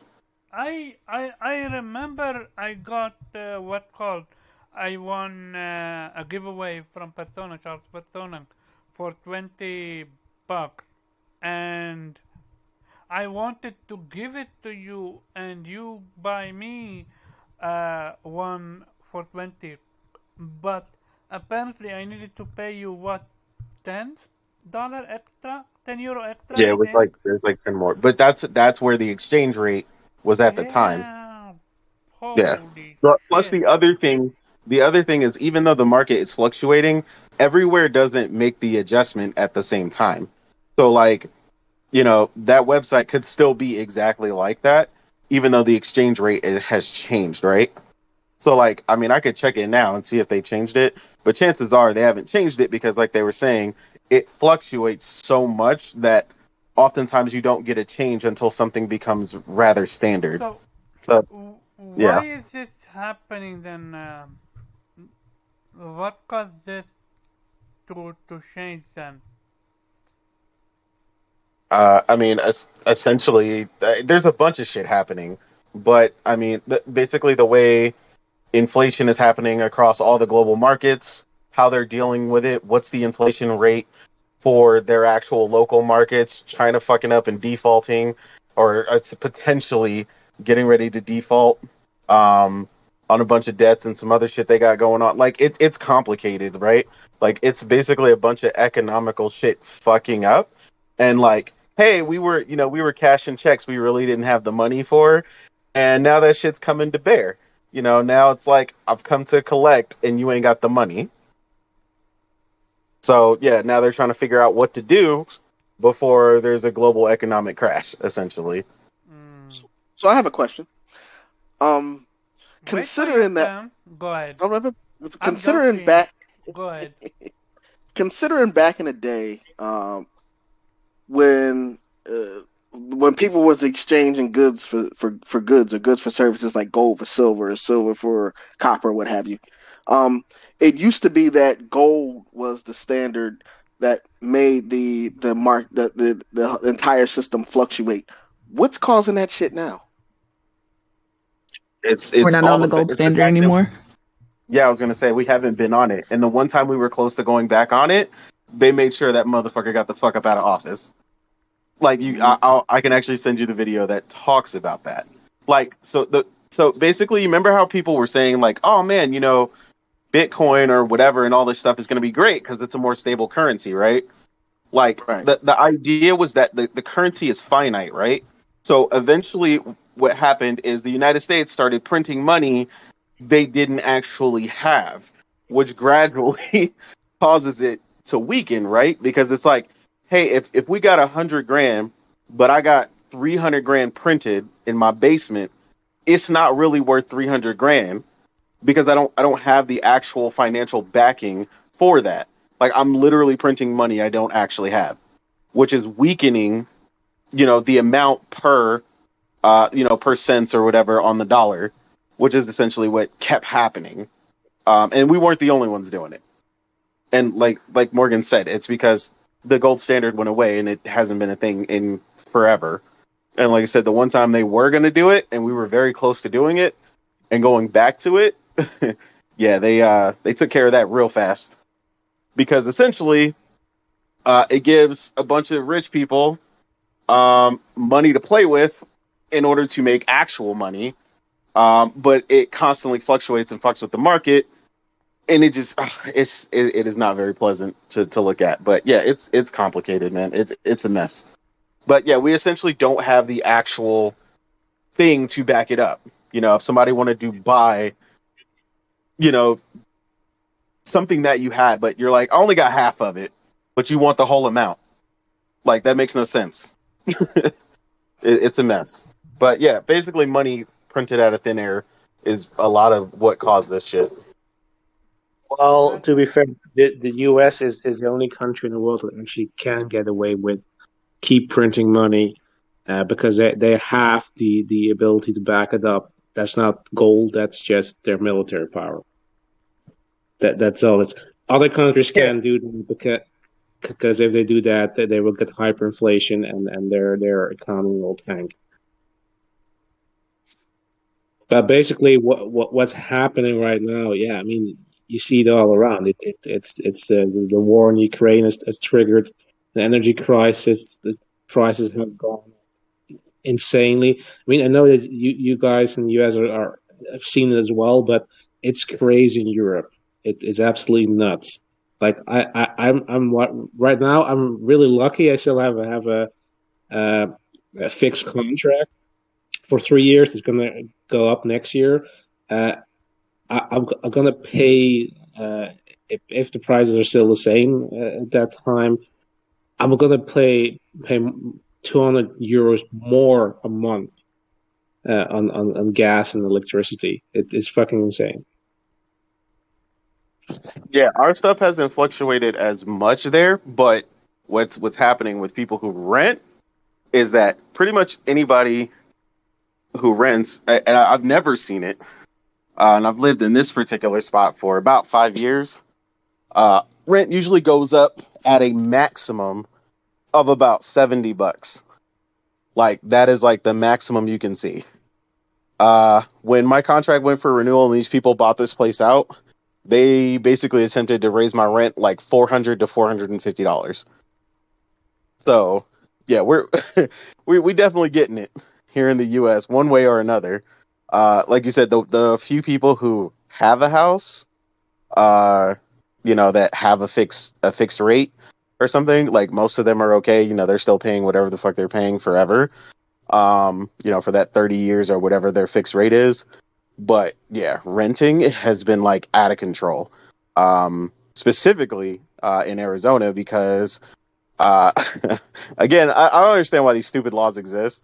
There is literally a law here that prevents them from controlling the rent because um, they basically put in a law that stops the government from basically messing with it, so they can inadvertently just raise the rent however the hell much they feel like, rather than limiting it as some states have done, where they either limit it to 10%, um, or something else like $100 or something, whichever one is the lesser, basically, so that you're not kicking people, out of areas where they should essentially be able to afford to live in because of inflation. And these companies, I mean, essentially they don't need it. Like, don't get me wrong. Like they're not having a heart attack because they can't charge you $400 more.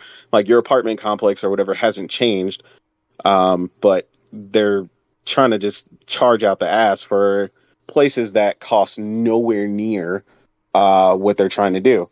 But the combination of inflation plus basically the mass exodus from California, a bunch of people leaving and causing like a housing crisis here in other states. I mean, other places experience it too. On the East Coast, you have people moving from New York, wanting to get out of there, moving to places like North Carolina, South Carolina, Florida, Georgia, so on and so forth. So there's a bunch of stuff just causing all kinds of chaos right now. And inflation is just another thing on top of it that is not helping anything. So, yeah. But yeah, inadvertently, that is what is essentially causing PlayStation to also have to increase their price because everything is doing that. I mean, if you've gone to get food recently, chances are that burrito that was $8.60 is now $12, or something like that. Like it's crazy. Everything is more expensive, whether it's a few cents or a few dollars. But yep, so PlayStation is not alone, and Oculus did it as well.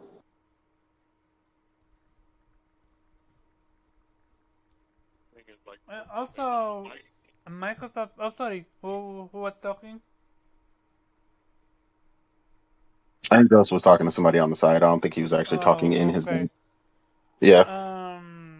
Stop strictly a pack of wings is at $23. That's a grave crime. Hmm. So, Ghost, what should PlayStation have done? Oh, he's busy. Okay, sorry. Um, I don't I'm know how good. to hear you. Oh, you're busy or no? Oh, he left. I Okay, can so he did. He hear did me. leave. Yeah. Okay, No, so Nate left. Ghost is still here. okay. Morgan, what should PlayStation have done? I think Ghost going to answer the question because he's still here.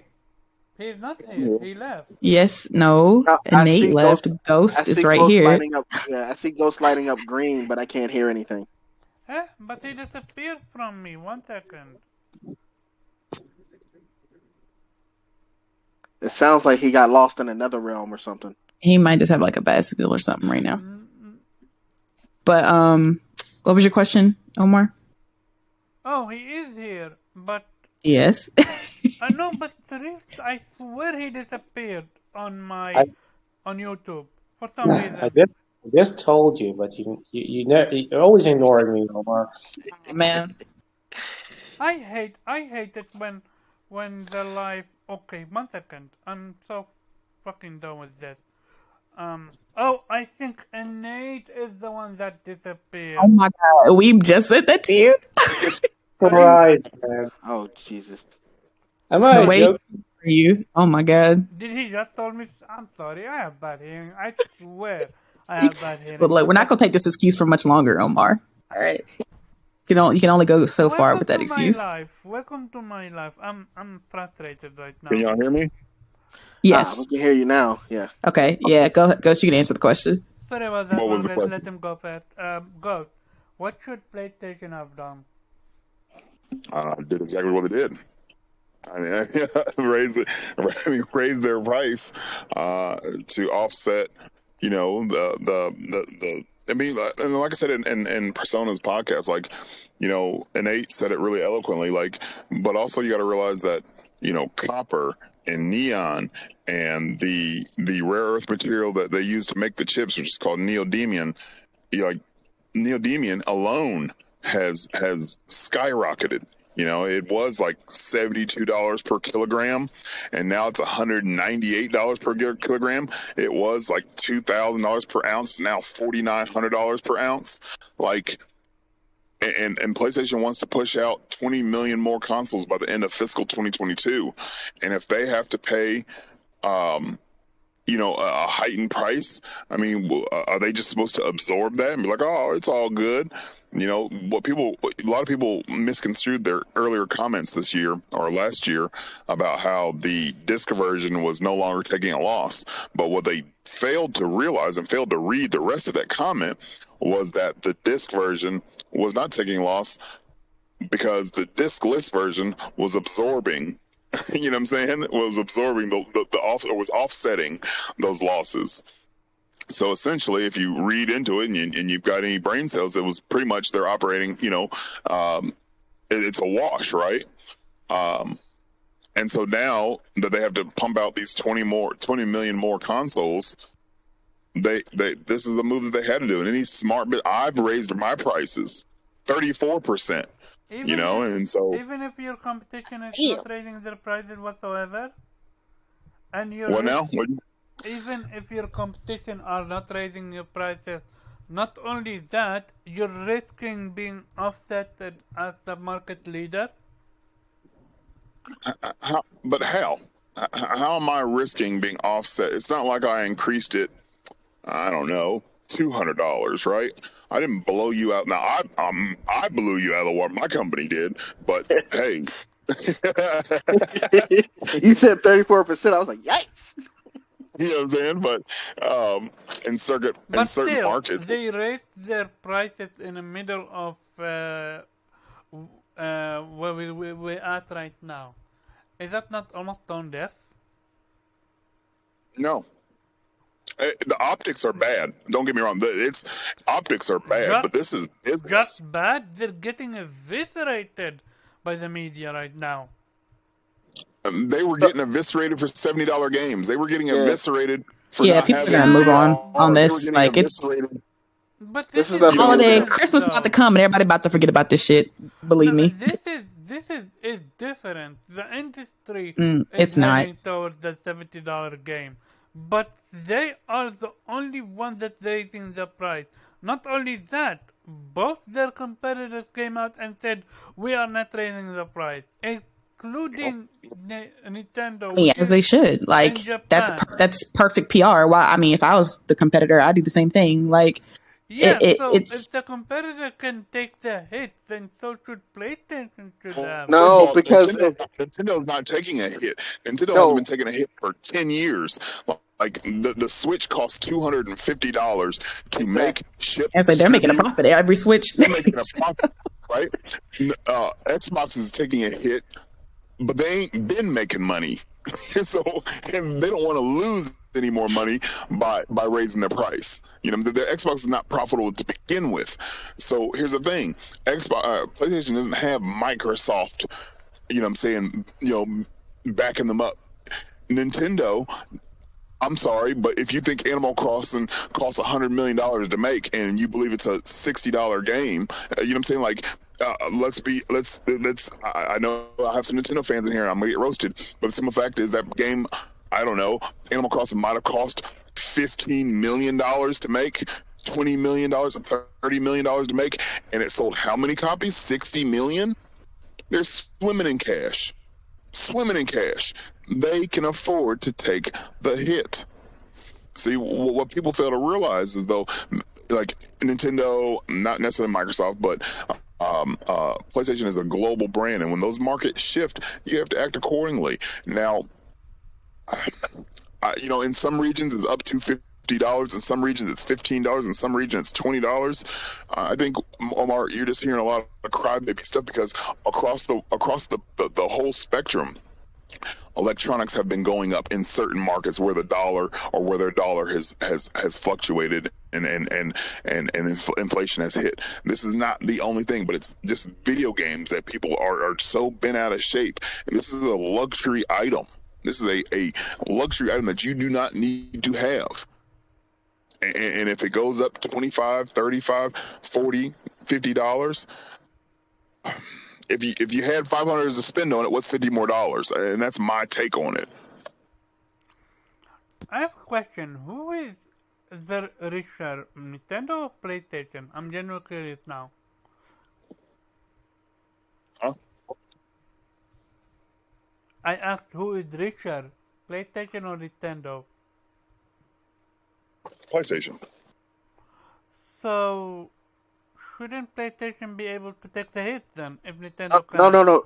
What you got to understand, the PlayStation Switches are at a profit, though. Yeah, That's the thing. The PlayStation 5 costs a shit ton to make. I mean, astronomical right now. $450 to make. It's not including distribution and marketing. Right. So that's just Aren't $450. they making profit now? But see, you missed everything I just said. The disc version Now is you making a know profit. how I feel, Ghost. What's up? No, I heard the disc version is offsetting the. I mean, the discless version is offsetting the disc version. I heard that. Yes. And so if it's offsetting the losses from, or it's offsetting, like the disc version is taking a loss, okay, but the disc version is making profit, so that's a wash. So are they really making money? And now when you compare that to the Switch it doesn't have nearly the same amount of technology, so it's not that expensive to make. They can put that shit together with cardboard and make money off of it. I mean, Labo exists, so Yeah, basically, they're selling the Switch for more than what it's worth. Basically, as far as component parts. You tell me if I go gather some of your cardboard and put them together, I can play. I mean, you could play. You could use the accessory. That cardboard shit that they tried to sell for like $90. You could do that. Oh yeah, a little creation thing. So I don't need to wait on Ghost to send me his Switch. I'm just gonna find a few cardboard plugs. You know what we say, Omar. Stop. Yeah, he got it. And make no mistake, so they did raise their price, right? It's just that they came out, like their prices fluctuate on the Switch all the time, right? Because the new OLED model they just released is scalping the shit out of people. That $360 for that fucking Splatoon edition bullshit, for them to not do shit else extra, but slap some paint on that bitch. I think at least included the game in there too. Like, goddamn. Yeah, but they know they don't have to. Like, suckers is gonna line up and promise you they did, because I saw them all over Wario's posts when that shit went live. Motherfuckers like, oh, I'm gonna get 2 or 3 of these, and I was like, this is the shit that Nintendo thrives on. This is what I'm talking about. And that shit was $360, right? When I know somebody who just got an OLED, like just a standard OLED, for like $289. So yeah, they taxing. People just don't pay attention to it, and they didn't make an announcement about it because it's not, the base model. But this is another way Nintendo gets away with the bullshit. You know what I'm saying? Let me come out with this special edition I really ain't got to do shit for and charge people $360. I'm about to say, I didn't even think about that. Like, it's the same exact Switch, but they just painted on it and charged an extra $100 for it. Like, like, here you go. So technically they are doing that. There is no graphic design on it or anything like that. I mean, there is, but how much did that graphic design actually cost? It's on the controllers. It's on the controllers, and like the dock is a different color. Get the dock. That shit doesn't cost. That shit doesn't cost like an extra $60. Hey, people eat it up. What do you expect? Well, that's why they do it. and that's why they do it, because people eat it up. And so, here's the thing, Sony might be getting eviscerated in the journalism, but like I said, they've been getting eviscerated this whole generation, right? Simple fact is, people aren't going to give a damn when those PlayStation hit the shelves. They're gonna fly right on off. Exactly. Let God of War hit. Like, you think people gonna be complaining about, oh my god, I had to spend $30 extra? No, they not. Okay. They not. Shout out to It's a Nelson bad look. Gaming. Don't get me wrong. It's a bad look, and the optics are bad. But this Yeah. is just business, and this is one more thing for fanboys and console warriors and the really unbiased gaming media just to expound upon. But when you have C-SPAN and any financial news network, and Sony gained 1.5 or actually 2.1 points. I mean, this obviously was a smart move, and it just was. It was a move to protect their profitability and their sustainability. You know what I'm saying? Everyone's saying, "Oh, Sony's just getting greedy." If that was the case, they'd have marked this bitch up $200-$300, right? The simple fact is, they all they're doing is making sure that with the increased cost of all the components or the materials that it needs to make, along with the added expenses of shipping and fuel and the tariffs that they accrue when they cross international waters. I mean, all that plays a part. And so what they did is they adjusted it accordingly due to the market, and just to protect profitability and sustainability. If you think that they're going to buy or have contract for 20 million more, you know what I'm saying, at the same price, then I mean, that's dumb math right there. I'm just thinking of it critically from my mind. I did the same thing. Like I said, 34%. If you want a team of 16 contractors, a year and a half ago, it would have cost you 1.6 million. Okay. Now it's going to cost you close to 3.7 billion. I mean, 3.7 million. I'm sorry. Yeah, I was like, it's like that all over the place. Like, just that's the problem essentially, right? That's why people talk about like a crash and stuff, right? Because the crash needs to basically drop everything at once, so everybody goes back down to like normal or reasonable prices, right? Like, because like it's got to bust, right? Because eventually, like, you can't have, you know, 80% of the people living in your state unable to afford to live there. Like, you're fucking up. And if they have to keep paying people more because the cost of living keeps raising, then the cost of living responds, and then your prices go up, and then their prices go up, and then like eventually, like, somebody got to deliver the pizza, man. Like, I already have a pizza. I need to warm it up later and eat it. So.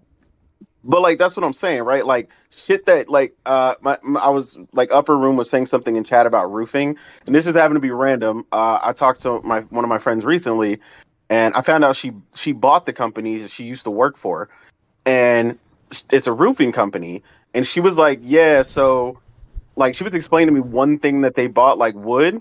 She was like, wood was like $11 a plank or something, or whatever the way they buy it. That what used to be $11 is now $56. Yep. What? My brother had to stop because he's building a tiny home, and he, before COVID, yeah, it was like $11 or something for his wood, at like the wood for his, place, and he had to stop because he was like, oh my god, it's like, it's like quadruple the price now. He was like, this shit is ridiculous. Yeah. Yeah, So and he's back to doing it because it's lowering now, but Jesus Christ, yeah, it was ridiculous. Shit. From $11 to 50. That's Yeah. You said it quadruple. By the way, shout out to Nelson Gaming. Shout out to Upper Room. We got a few people in chat. Shout out to you guys. So Yeah, it's insane. before like this whole inflation and crisis, like we were adding an add-on to the ranch, and we were under contract and everything, and it was it was like 94,000, right? And then I remember our contractor came to us and he was like, well, we're gonna have to renegotiate, or I'll just walk away from the job. And the number he gave us was astronomical. I mean, I was like, what? Them contractors, man, Jesus.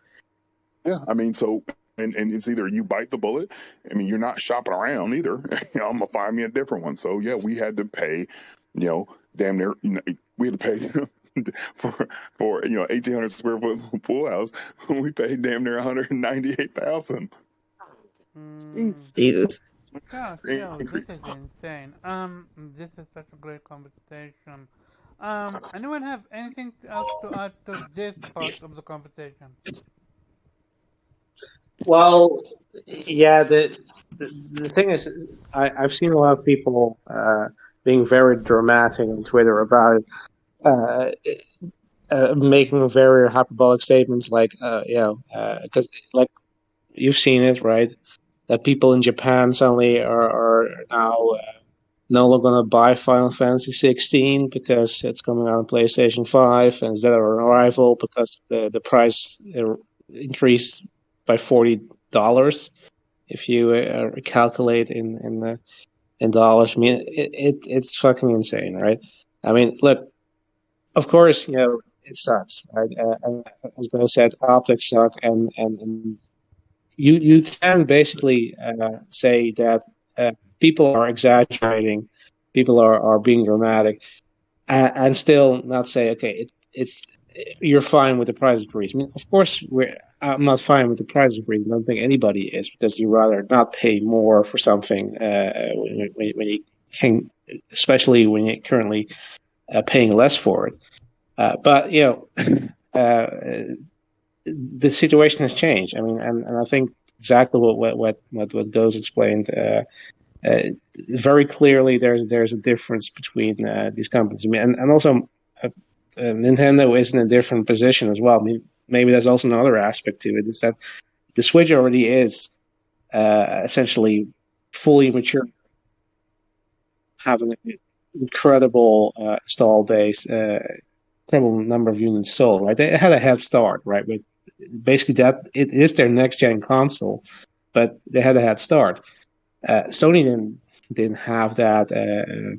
Microsoft didn't have that, so they're at the beginning of this generation. So and you can see that. I mean, Sony can afford to do this because they can't meet demand, right?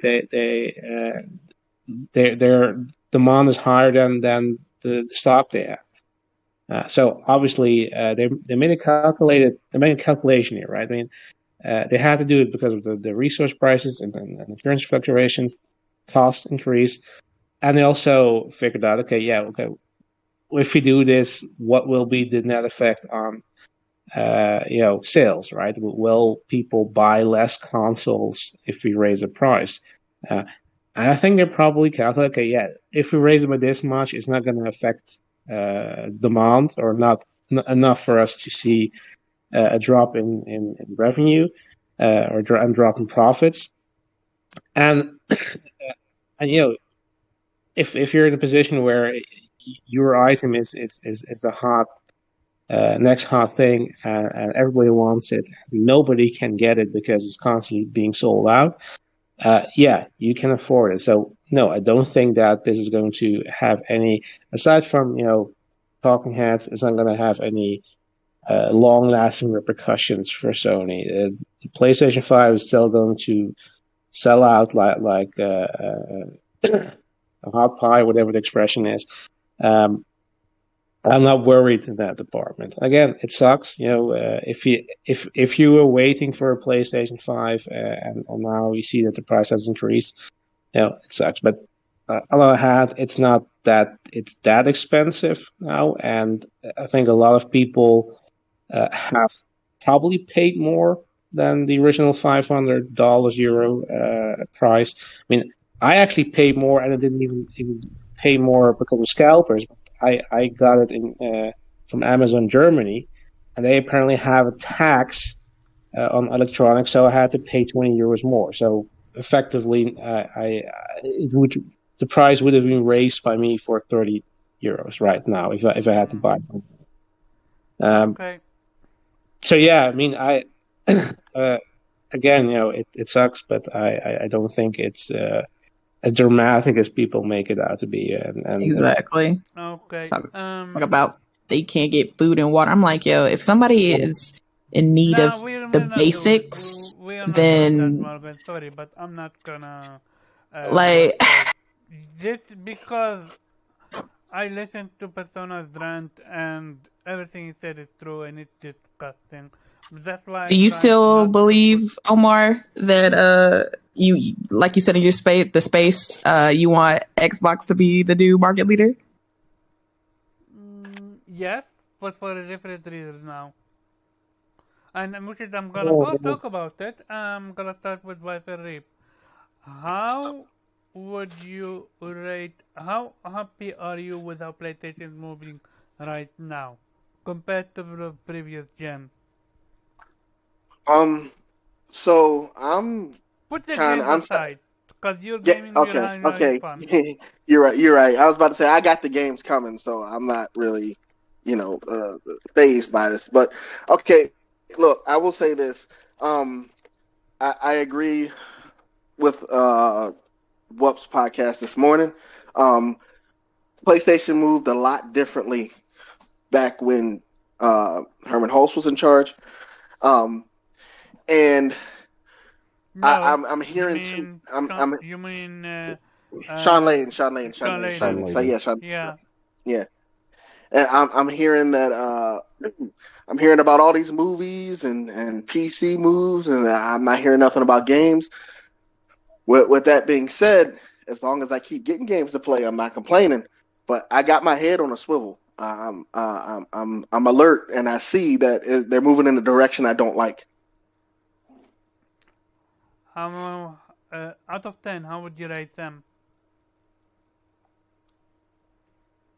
Okay, so if last generation was let's say 9, this one would be a 6. Okay, gotcha. I'm gonna go about how can they improve, but I want hear first everyone opinion before I go to the improvement part. Weeb, Well, I mean, how do they compare to the previous generation? I mean, there was a very different start, right? The previous generation, they were almost the underdog, right? Because how the PS3 launched, and then they had to make it right. So everything they did with the PS4 launch, essentially doing it right. Uh, PS5 launch, they did it almost right. I mean, and especially the lineup, I think that was definitely better. But the communication obviously has some issues, right? I mean, I think Jim Ryan is definitely not somebody who is very comfortable with being the figurehead, being the person we're all looking at, and he isn't great at communicating. And he has said some dumb shit that I call out. So yeah, I mean, I definitely think that compared to previous generation, Sean Lane was a lot more relatable, a lot more genuine compared to Jim Ryan. Um, yeah, I mean, I don't obviously don't like their. I know why they're doing it, but I don't like their direction into going investing more into service games because I don't care for these games, and I really don't want that to somehow infect their excellent first party single player games. Um, I think it's a bit too soon to tell to say, okay, is this going to be worse than the previous generation? And there might be more diminishing returns because last generation had a lot of new IPs, had some excellent sequels. We don't know what we're going to get this generation, right? We don't know if any of we don't know. Maybe God of War Ragnarok will disappoint compared to its predecessor. I don't think it will happen. I have high expectations of it. Everything I've seen looks great, but it's possible that it might feel a lesser experience because you kind of already seen it. I think that what's going to happen with a lot of their games. But yeah, I think you're mainly asking in terms of their things they said, the things they're doing. I mean, it's kind of hard to say at this point in time if that actually means they're moving in a direction that we should be worried. Because yeah, I don't know.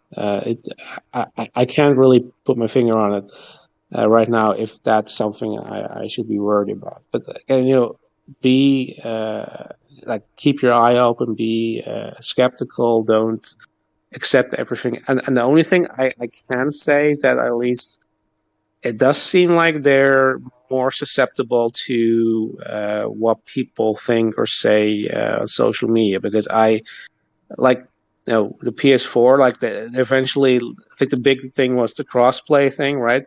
Where people were always complaining about that, and they eventually relented, but it felt like they weren't really listening at the moment and just eventually came out with a solution, and mostly because of probably what was in news outlets. And I've seen now, like with for example, when they tried to close the PS Vita store, that people were speaking out, and mostly on social media, and that seemed to have helped. So I'd say it's they improved in some areas. They went backwards in a few. I think only time will tell if this is going to be worse PlayStation compared to last generation. I know, but Okay. at the How would you moment I'm rate still them? thinking, how would I rate them? I think overall probably an 8, I guess, because I'm still getting what I An want 8? out of it. An 8, yes. Okay. Morgan.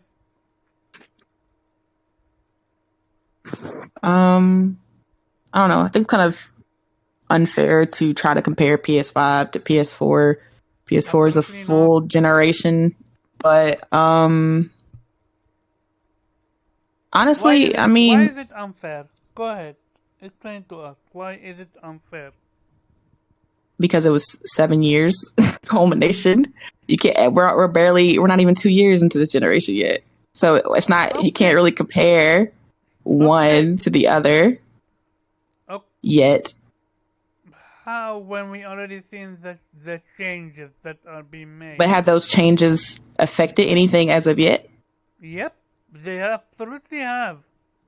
Like what? And I'm gonna go into them, but go ahead, say your piece. Look, you're trying like Omar. You can't compare the two yet. Like it's like we haven't gotten to the end result to see like, okay, this is what the PS5 generation was. Like we don't know the direction that these changes or the things they're doing are going yet. I'm not saying they're going to be good, but I'm not saying they're going to be bad either. But I mean, they started off fantastic to me, like especially better than compared to the PS4 where it was kind of dry at the beginning, and we started off with games after games. But as far as like I guess Jim Ryan goes, I mean, I don't really care for him one way or the other. He makes some dumb decisions sometimes, but like I said, the reason I love PlayStation has absolutely has nothing to do with who the head is and what they do and what they say or whatever. It's about, for me, it's about the first party studios, and they're always fantastic. So as of right now, it's like a 9 for me because the quality of what I care about when it comes to PlayStation hasn't changed as of yet. You know, waiting, but yeah, it's a 9 for me. Okay. An 8. I think he dropped. I didn't Oh no drop. no no no! I see him. I see him. I see him. I hate. Why the fuck do you put the life above a person talking? Let me. Can I can't move that shit, can't I? I need to move it entirely to a different place here. Start I one now. hate this. Cause yeah, no, it's not. Give me a second. I hate this. I hate it so much. Here you go. Can you not see the Discord or something? No, so what happened is, um, where you are, there is the Wii Live. You're just gonna have to move it down because when you move it to the right, you have something else. I need to move the entire Yeah. what's it called to the right where I put to the then go with the picture to the left. There you go. Coming back. There you go. Sorry about that for the rant, but it's always irritating when I don't see someone I think he or she dropped out. I gotcha. But so go ahead. But yeah. It's like you said, how it's PlayStation doing this generation in comparison. That's what you were saying, right, Omar? Yeah. So what would you rate them? How would you compare them right so far? Um, Are you happy? I Unhappy? I agree with what Morgan said, right? They shot it out the park. You know what I mean? In the beginning, it's the best start to a generation they've ever had. The launch lineup was insane. They've constantly been delivering games. Like as far as it is right now, they're killing it, right? The problem for me, right, and this is the main problem. This is clearly, Jim Ryan is the one person who would be the person that's in charge of this kind of stuff. Is future stuff, right? The silence of PlayStation. They're almost too quiet. The communication needs to improve drastically, especially if they're not going to participate in something like E3 or Gamescom or any of these things throughout the year. Like they need to, like the little PlayStation But now state of you're plays and going stuff. into how they can improve upon it. Well, hold on. So No, I'm Watch still they cut explaining. somebody off. Damn, bro. Wait. No, I'm still explaining though. okay, go ahead. This isn't how they can improve. I'm explaining what they're doing wrong. Like this is the part I'm saying they're in comparison to I misunderstood PlayStation. you then. Sorry about In that. comparison Continue. to PlayStation 4, they were still very vocal. They were always communicating. Not unnecessarily though. Like this isn't me wanting them to be, on social media spouting a bunch of nonsense like the No, Xbox I'm account not does all looking the for that. time, No, that's your business. or yeah, I feel like I'm Sarah Bond's best friend. Yeah, no, I don't give a shit about any of that. I want communication, about what's going on, what to expect, not just a bunch of leaked information like we've gotten from investor meetings, which makes everything sound like shit. Now, obviously, PlayStation's been doing this for a very long time. There's a lot of talented people behind them. So, no, I don't think, there's, X amount of employees and investors just sitting behind closed doors waiting to let Jim Ryan drive PlayStation into the ground after 25 plus years. You know what I mean? But like this whole one thing a year thing, that's got to stop. Like, and state of play is cute, but that's not it. Like Yeah, they used to have 2 to 3 shows a year. They need to maintain that. And yeah. like, and if that means you got to cut down on the state of plays and stuff, cool.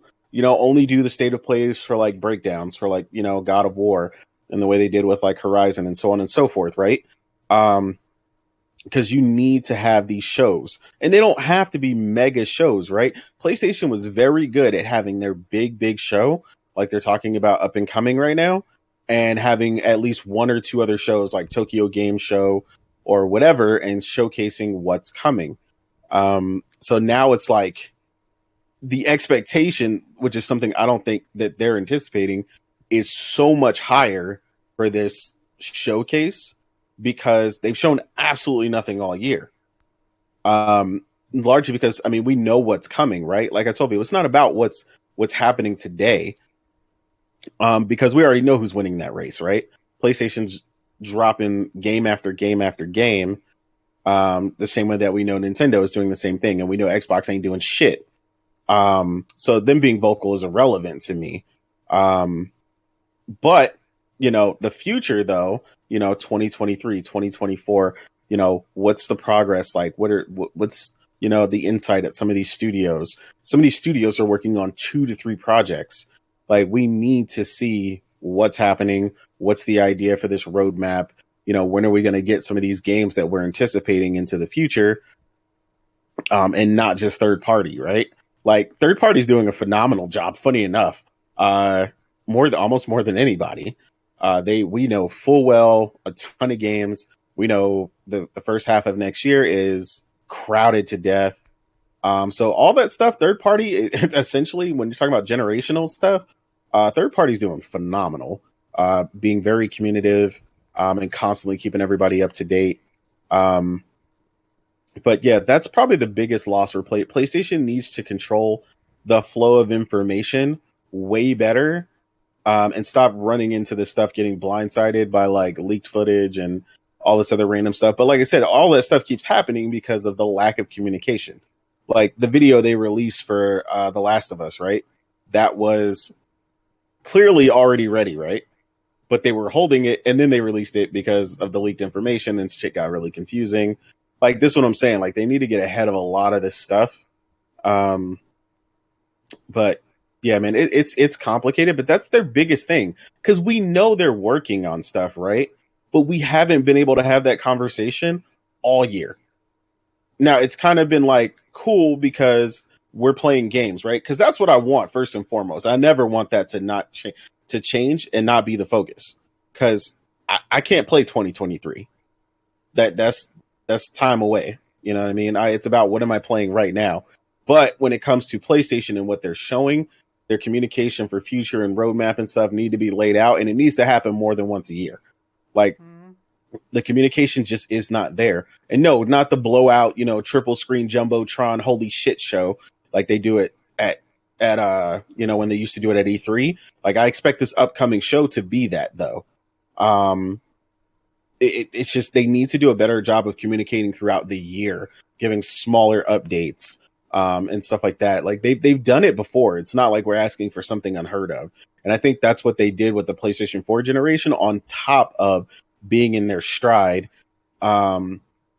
with game releases. So match what you're doing right now with PlayStation 5 and the game releases. Keep that shit up, and then go, like I said, if you want to compare them to where that comes from, with the PlayStation 4 generation, I think it felt like they did both very well. And that's what got them to 100 and something plus, regardless, right? People knew about the Spider-Mans. They knew about the God of Wars. They knew about all this stuff. Like it was to an insane degree. Like I said, I had people wanting PlayStation 4s that didn't even game. Like that's how well they did because their communication was so great. People, again, who didn't game asking me about Uncharted. How can they play? Where should they start? Like that's the kind of interest you want, right? And I don't mind these new investments, but that's the only communication we're getting from y'all. So that's weird. Like, yeah, PlayStation jumping in heavy, into producing movies and movies and TV shows, or outsourcing them rather to HBO and other companies. That's fine. And that's neat and everything, but that ain't got shit to do with me playing a game. So yeah, that news is cute at best. What would I rate them right now? I mean, I play games, so I'm still gonna align with where Morgan said. It's gonna be like an 8 or a 9. Like they're killing it, right? In a release mindset, they're killing it, right? And I can't argue against giving me games because that's why I think Xbox is not killing it. They're not doing shit for me right now. So yeah, it's definitely high for me. Like I said, it's probably more like an 8. Like I feel like if the communication was off the chart and they were really going ape shit with that, it'd probably be like a 9 or a 10. But yeah, I just can't argue against releases, right? You're giving me games. You're giving me games on top of games to the point where I can't even keep up. So I can't argue that. But yeah, communication for sure, man. That's their weakest thing right now. Proper communication, not all this leaked information and other bullshit. But yeah. Okay. As for me, because Ghost is not here anymore. Yeah. He came, he left, he came, he left. So Ghost and Ghost. I'm not absolutely not happy at all. You see, I can separate the games from everything else because at the end if PlayStation keeps moving the way they do right now, the games are going to be impacted by it. What I mean by that is one, they're investing heavy in subscription services. Out of the 26, the games that are making, more than half are Game of Life service. I am absolutely not a fan of that. Second thing, event, they pulled out E3, and I was okay with that. But they stopped going to fucking Tokyo Game Show. That's where I draw the line. You're not even going to your own place. Like, I get it. You wanna be the center of the focus. Then why don't you put out 3, 4, 5, even 5 shows every year on your own? 30-minute video, an hour video. It doesn't take much. What? How much does it cost? I really wish Ghost was here because I would ask him. Someone innate Weeb answer me, or Morgan and Viper. How much do you think it costs to produce a state of play? I mean, a state of play is not really expensive, I would think. I mean, it's largely just a video, like an edited format video that they play Precisely. live. There is no I think audience. There is I think it's no. more Go about. ahead. No, I'm sorry. I think it's more. It's less about time and more about getting all those clips together and putting it together, getting people to submit gameplay or trailers. Like, just I think it's more about the logistics than it is about the cost. But we're the consumers. They used to do. This is what I said. Don't go to E3. Fine, but at least do your own show. We're literally, and I say we. I don't know how everybody else feels about it. I know Innate feels sometimes the way a few others, but we're literally now the beggars, and PlayStation are the royalties. Where we need to beg them for information. We need to. Where the fuck is the God of War breakdown? For the life of me, I never imagined PlayStation, out of all companies, to have one of their biggest games close to release, and we have yet to see gameplay of it. And I'm not talking the 10-second clips that everyone tried to use about that. Like, nah, that I don't count that as a gameplay. Sorry, that's a trailer. I want I mean, a to breakdown. be fair though, with the God of War thing, I don't think you're gonna see a gameplay breakdown until like October. That's what I'm saying. Like and they I wouldn't release usually it before then. wait until 2 months before. I don't know why everybody acts so surprised. Like every time people be asking for a state of play, like the pattern has changed or something. It's usually like 2 months before the game Because we drops. got gameplay for Forbidden West. And for the Horizon people, was delayed, sir. They thought it was coming, and before the state of play. Hello, God of War was delayed as well. Sir, I'm talking about as far as the state of play. That it was released before they thought it was going to be delayed. That's what I'm saying. God of War as well. God of Yeah, War, but they. Judge had an injury. That's why that was delayed. They didn't. I'm pretty sure they didn't have much footage together for God of War at that time. No, Not nearly. they did. There was a rumor that PlayStation Okay, had a it's a fucking. Not a rumor though. Oh Okay, man, it's a not a rumor, Omar. We reading PlayStation rumors now? Oh man, not like this. Not like this. You tell me that PlayStation didn't have God of War demo ready to combat Microsoft event if it was some bangers? I think they had something, but it wasn't, what they wanted. They wanted probably a little more. But I know Horizon had a lot more state of plays, and like Morgan said, it was delayed. So they had 4 state of plays or some shit like that for that It's game. like when they released the state of play, they still thought it was coming out that year, and then it was like a month after they were like, "Oh no, it's delayed." Like, oh damn, all right. We have had state of play for God of War, for Forbidden West, not God of War, Horizon Forbidden West. and Last of Us 2, Ghost of Tsushima, Yes. And they were all like a Returnal, couple of months before those Spider-Man. games came out.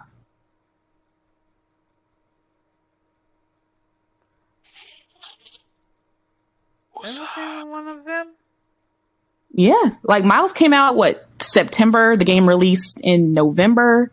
Ratchet and Clank was like freaking May. The game came out in June, July. Like they keep doing this. The earliest I even expected to see God of War was Yeah, September. I don't know why people like. I see them all over Twitter complain. I'm like, y'all, they've been doing this all PS5. Like, I don't know what it is. It's like the PlayStation community has amnesia when it comes to PlayStation sometimes and the way they do things. I'm like, y'all, they've been doing this. In the same way that like, so I see some people were disappointed that they didn't get like a show in like August or something. I'm like, they've been doing it in September in the past 2 years. Like, what are we doing right now? Like, y'all gotta like just see the pattern that they're doing. They're gonna show God of War. Like I like they're going to do a state of play. Like everybody's like whining about this, and I'm like, they're going to do a state of play, guys. Like relax. Like most of y'all have already pre-ordered the damn game anyway. Like like I just don't like. I get people being upset. Morgan, why are you using other people talking point? I hate this. Most people are pre-ordered this game anyway. Like, since when are gamers not supposed to be excited about watching gameplay? I never. No. She's talking about the timing though. So the timing of the event and wanting it is more right because the lack of information coming out from PlayStation before that ties into the last question. And this is not it. I'm separated completely from what Morgan said. And I'm not targeting Morgan, but Morgan said something that I have heard other people say. Sumo, that you pre-ordered it anyway? Yeah, precisely. I mean, you can't. That's a fact. That's factual information, though. You can't. No, you can't because as a gamer, you want to see gameplay. Yeah. I didn't say. I never said you didn't want to see gameplay, Omar. That's not what I said. Like, I know. You said most people have pre-ordered that. Just because I pre-ordered something doesn't mean I don't want. That's what I'm saying. That's not what I'm saying. That's not what she's saying. 1% please, because... Well, go ahead, Morgan. God of War Ragnarok is... I don't need to see more gameplay of God of War Ragnarok. That game is in the bag. That game was in the bag as soon as they announced it. So, what are we talking about? Good on you. Just because you don't want to see it doesn't mean... I mean, I'm a weeb. I'm just like, I was gonna get that. I mean, but I get what you're saying, Omar. But my thing is, it's like people stay freaking out about this shit. Like every time a PlayStation game gets announced, and I'm like, y'all, it's coming. Like it's okay. Like it's not gonna change your like you've already committed to this game. Like will the gameplay honestly change? I know you want to see it, Omar. I'm not saying you don't, and I'm not saying you don't deserve to see it because you do. You're spending your money and you want to see what the game looks like. But knowing the gameplay in October, let's say, versus you knew it in February, like what would be the difference for you? Like if you knew what the gameplay looked like if you knew what the gameplay looked like in February versus October, how would that change anything for you? Hold on, real quick. So would it be better if Sony said, okay, God of War is going to be released November 9th, and we're showing the state of play 3 weeks prior? Would you be happy with that? Wait, can you repeat that? Because I'm lost. I was lost with thinking about... If Sony came out with a release date for a game and then told you the state of play will be coming 3 weeks before the game released, out of their mouths, would you be happy with that? Yeah. Because I would at least know when they're doing something. And that's what we're saying. You're itching. Your complaint is the lack of the information, not that it hasn't come already. Because it's too early for it to come in reality, is what we're telling you. But what you want to know is when. That's what's killing you. Yeah. Yeah. I get that. But Tristan, I also want to see the improvement, what they added to the game. like, Well, I Of mean, course, we of all course, do, yeah. but I'm not mad we at that. know It's when just, to expect it. yeah, I know when to expect it. That's what I'm saying. I'm like, that's why I'm like confused about everybody getting upset that they haven't seen it yet. I'm like, but it's not. because It's kind of early. I think because we have now had what 2-3 shows, and Mhm. PlayStation have skipped them both, and I mean, they did the same thing last year, though. but So Like then that this this isn't new. This is but that's what we're saying. We're not happy with that move. When so you're really harping on the last question then, which is the communication isn't as Yeah, the thorough as you would like it communication. to be. Yeah, because again, if they wanna skip the show, no problem. But at least do more than a few shows on your own. Keep the hmm communication going precisely, because this is not how PlayStation used to move. If you remember the previous generation, they were upfront about a lot of things, what games they are working on, how long they've been working on games, showing gameplay. No, that's just still doing it. What I mean by that is doing shows, going to events. So hmm when PlayStation stopped going to events, I'm like, cool. I understand it. As a market leader, you wanna have all eyes on you. I truly get that. But then show us show us if, like for example, if they did every 4 months an event, that would be Oh good. shit. 3 4 months. Oh man. Okay. But then it's like, what if they run out of things to talk about? Then at that point, it's just gonna be filler Then events, don't like show every up. 4 months. Then don't show up. I've always said, only show up when you have something to show. hmm Like I have always, so that's why when you don't go to multiple shows, then you can gather enough content to show us to show us content for what you're working on, or what your third party are working on, or your partners are working on, something like that. Yeah. That's what. Um. Yeah, go ahead. No. No. No. Go Again, ahead. Go ahead.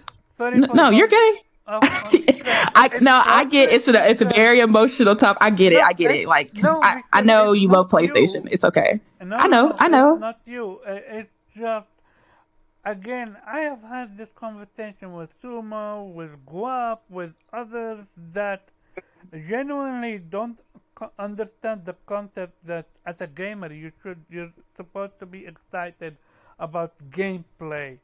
And Yeah. if you're someone like Weeb that have no interest in watching gameplay, that's fantastic.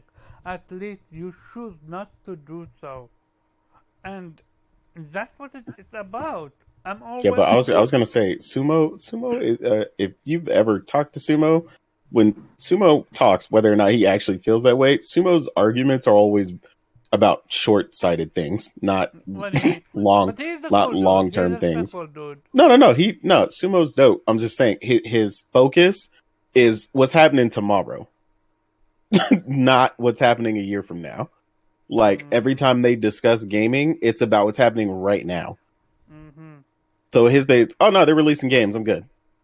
Like that's kind of like Suma's argument. Oh, God of War's coming. Yeah, I pre-ordered that. You see what I'm saying? Like it's not the same way that you are looking at something. Now, when those events come, yeah, he appreciates them and he's like, oh man, they knocked it out the park. This, that, and the third. But he's not looking forward to it in the same way that you are. I So that's why I used to was be like, like yeah, him, but I changed because I've seen now how PlayStation has changed. yeah. And Like I said, Yeah. like I said, we agree. when PlayStation pulled out E3, I swear I was getting hate for it because I defended them. I said, do so. You're the market leader. Let all eyes be on you.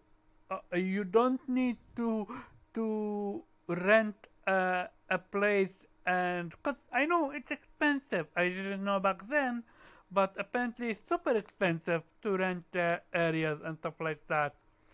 So I'm like, okay, then a 15-minute or even an hour should be doable then on on what's called digital.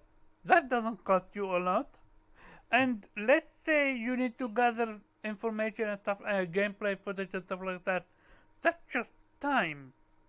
You can always get someone that does it, or heck, maybe even Herman Host. Jim Ryan would never, but Herman maybe would go there and do it himself. I mean, I'm pretty sure he would hire someone, but again, you're PlayStation. You're not some indie company. That's what frustrates me is they have now gone on silent mode. Way too silent with this one. And I know when PlayStation is silent means they're cooking. I'm like, cool. Show me let me know what you're cooking. When you say we have 21 or 26, I forgot the exact amount, games in development, I'm like, cool. And then you hit me with 10 of them, and then you corrected 12 of them are Game of the Live service. Then that gets me worried. And you pair that with how they're focusing way more on TV now and big screen versus actually sharing with us what they're doing. We know more about what Naughty Dog or Naughty Dog franchise are doing on screen than what we know gaming wise. Gaming wise, we all know that they're doing what's called Last of Us 1, which is they're about to release it. We don't know anything about Faction. We don't know anything about their new game. Sucker Punch been silent after releasing Iki Island. Where I mean, yeah. Can they? Are they ready to share anything? I mean, Yeah, can they get a break? Can they take some time off? Can they work? When did they release Ghost of Tsushima? 2018? 19. Oh, 19? 2020? Yeah. 22? And then they, worked on the DLC. I mean, so they gotta work on. Not everyone works on DLC. Others are working on. Yeah, but do you really just want concept art? Is that what you want? I don't. Real talk, I just want information. Like, for example, oh man, we're working on not like this. We're working on. Why not like this? I'm not I don't want to turn Xbox where we get like 7 different games with just concept art and a title. That shit pisses me off. And they keep talking about those same 7 games for like 4 years straight. We don't. Yeah, I don't want that. I just want them to tell when they have something to show, like actual like a in game engine trailer or gameplay or like I don't. That's me. Everybody's different, but I personally don't want that. I do agree that they need to have more than one show a year. That's completely unacceptable. Oh man, y'all don't appreciate them state of plays. Nah, fuck y'all don't. They do more than one show. Y'all don't appreciate them state of plays. Them shits don't count. Hey, I'm sorry, like man, y'all ungrateful. Also, that show needs to be at least an hour long, if not longer. Oh man! I mean, I don't even mind a half an hour to 45 minutes. See, I don't have a time limit in particular. Yeah, because then you get filler. Too much. Yeah, you trying to expect 10 like 10 games. We gonna get not like we're gonna get about like 90% or sorry, not 90, but like 60% filler shit, 40% of the shit that we actually want. I don't want that. I don't want that. Yeah, all I'm gonna say is in the wake of this conversation. 2023 is going to be some interesting shit because PlayStation is quiet right now. They eventually are going to have this show. We have to see what's actually coming, and this is going to be. I mean, this is going to be the test to see what that is. Yeah. The front part of the year is loaded, and traditionally, it's crazy. Yeah. Yeah, and traditionally, third year is PlayStation's like if you when we say stride year. Well, no. It's just when they start. Well, it's their transition into like full stride. Like you ever see like a runner get off the block? So I'm saying they get up and then they're in stride. Now, top of the stairs, hands up, ready to go. Yeah. Now explain it in English for me. What do you mean by that? No. There's transitions, right? When someone runs, right? You've seen the Olympics. Everyone has seen the Olympics at point, even if you don't watch it to death. When a runner gets off the blocks, they start, right? How you start is incredibly important, right? PlayStation did that right. PlayStation did what they call get off the blocks right. They continued to transition from off the blocks, getting up into that running form, right? And now, traditionally, their third year is when studios that have been working on like that deep level shit that you didn't get to see in the beginning starts to show, right? They start to Okay. stretch out. Well, what I misunderstood you that was gonna be their down year. No, That no, no, round no. we're gonna fight you They then, start because I to get don't need a into down their year for stride. Yeah, they PlayStation. start Thank you to very get much. into their stride. Which that's the unique thing about this that's interesting is that usually their first 2 years is like just enough or depending way too heavily on Mm-hmm. third party. And they didn't do that this time, right? So now it's like if they can continue the momentum of previous generations, it should be nonstop at this point going So forward. go ahead. Go ahead. No, with that being said, I had another question, but I want you to finish your thought. Oh, okay. Yeah. So yeah, it should be nonstop at this point, right? But what the key difference here is that if, and this is a big ass if Microsoft, starts to fire on all cylinders for once in their life, Oh, damn, if that's a sir. big ass if. Yeah, Troy, I work with Microsoft Office every day. I'm about sick of Microsoft. Oh, Um, oh man, Microsoft. yeah. That didn't come from my mouth as an ambassador. I disapprove of everything he just said. Nah, but yeah, like if they could finally get into their stride, PlayStation needs to be in their stride more than ever. Because speaking in like from in American terms, like Americans are like about what the hell is happening right this second, right? So if Xbox starts to really be in their bag and starts to, all those 3 billion studios they got actually starts to make some movement and actually put some content out, like PlayStation needs to be there neck and neck with them, Yeah, to or combat them. yeah, exactly, or that is where you will begin to actually see them potentially start to lose ground or sales start to slow down. Like they'll still people still want them, like don't get me wrong, but you'll see a Mhm. shift if they get to a point where they're not releasing much and Xbox finally releases, Starfield and 2, 3, 4 other games, right? They start getting in that really oh shit mode, and it's like, and they can finally get in that nonstop release mode, and PlayStation stumbles, like that's where you'll see the difference, right? I say that from American side because at least speaking from America, Americans are very short sighted.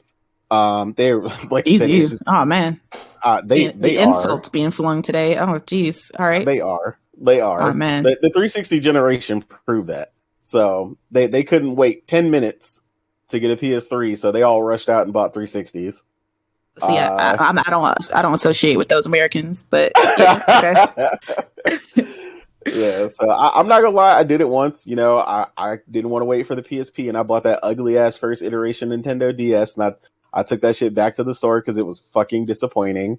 It was the most Damn. disappointing Nintendo product I ever bought in my life. So I Mm. did it once, and I learned my lesson, and then I There's a got lot a of PSP. disrespect going on that you're flinging around today, but all right. It's, You didn't it's even get the midnight. GameCube. I don't want to hear from you. Hey, look, ma'am, it's Midnight Tony coming out right now. Okay, Ah, let it jeez. happen. Let it happen. Oh, jeez. Okay. All right. He Got said, it. What? "Happen." You, Oh my you god. didn't No, have she. the GameCube? He has like every time it gets past midnight, this man gets like just so rude. Y'all need to witness this. Like his personality just shifts.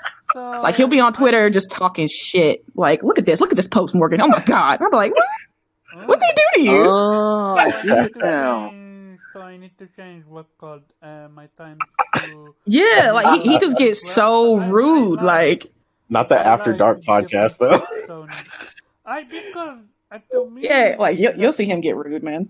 the cool and collected Tony is most of the time that he's not fake, but he comes at No, he's completely fake. I'm telling you, that's his aggressive real personality. because Is the he's after so midnight. fucking calm. But when he go up, that's when I'm like, okay, that's cool, go off. No, you should hear him swearing. It's funny. But It's funny as fuck. he remind me with Kofi. Upper room. You know what's up. Kofi, what's called, is like that. That He, man for is the most that man part, is oh that man is overly collected when he's on stream. I am not that bad. oh no, go listen to him when we Okay. first heard that 2K are raising the price to $70. Just go listen to him. He was on fucking fire.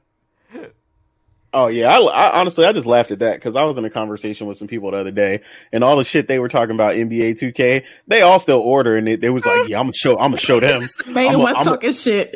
yeah, I'm gonna show them. I'm gonna order the not $200 edition. I'm gonna That'll order the show. $100 edition. That'll Like, yeah, show. Oh yeah. no. Show. Shit. Yeah, I was Just get dying. the I was $100 like, one, oh, you damn it. mean But then you so gonna still spend all them because you bucks need the on 2K DC? anyway. Yeah. Still gonna spend all the DC credit anyway. So it's like, what are you actually proving? Yeah, yeah, that kind of shit kills me. Oh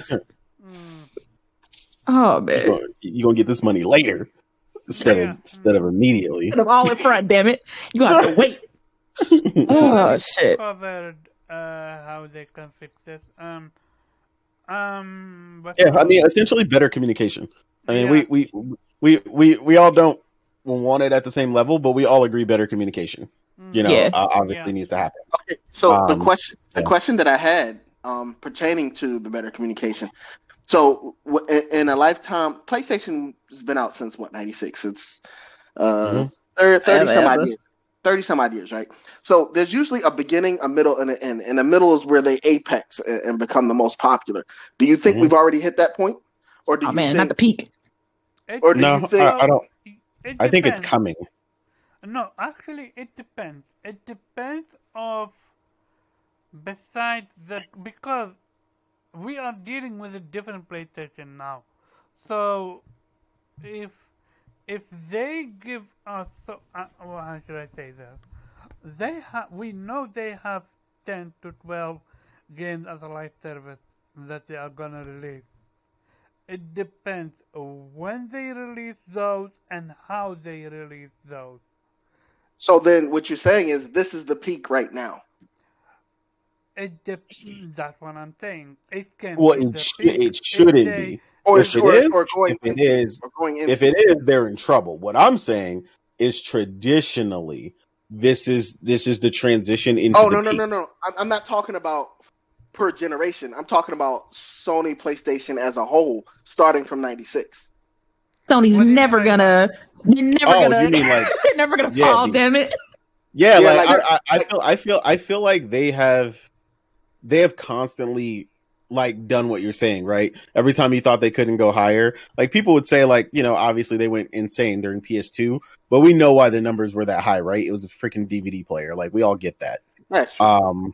You know, so I don't really count that as like was crazy. amazing though. Nah, with some No, it was good. respect It was to good, but I still knew a truck ton of people that had it for a DVD Yeah, player. that was just a DVD player. Yeah, I know my mom only let us get it in her household after I had left because it had a DVD player. Period. My little brother and sister would not have had it if it wasn't for that DVD player. It's the only way I convinced my parents to let us get the PS3 is because I told them it was a Blu-ray player. They was like, "Oh, really? Oh, okay." Mm-hmm. Yep. Oh, we about to go up. Okay. Make sure you put that in the All living right. room. Sometimes, yeah, it was this stayed up in my room. Fuck all that. Blu-ray players was like $1,000 back then. Yeah, they were stupid expensive. Yeah, Wait, but they what? kind of forgot. They Yeah, they were crazy. Yeah, PS3 was the most affordable Blu-ray player. Yep. Damn. Yeah.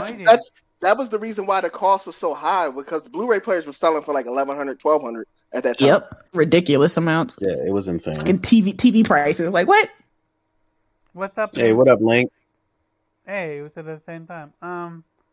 So continue in 8. Yeah. So you were talking about not per generation. You're talking about I'm talking about the life. where they the at now in the life. Yeah. PlayStation will always be on peak. Damn it! No, I'm kidding. Yeah, I mean, yeah, essentially, right? Like this could be the downturn, right? And this is what they don't want, right? That's the scary part, right? Don't you even say that? Don't you even say that? Don't you speak that into the atmosphere, sir? Yeah, we don't do that. Lady, Yeah. did you forget your Xbox Ambassador program? Nah, Oh, but man. like I hope they don't, right? You know what I'm saying? Like, because PlayStation has always been on an upswing for me, right? They've always, whether it is internally or securing second and third party relationships to ensure that PlayStation is always on top, right?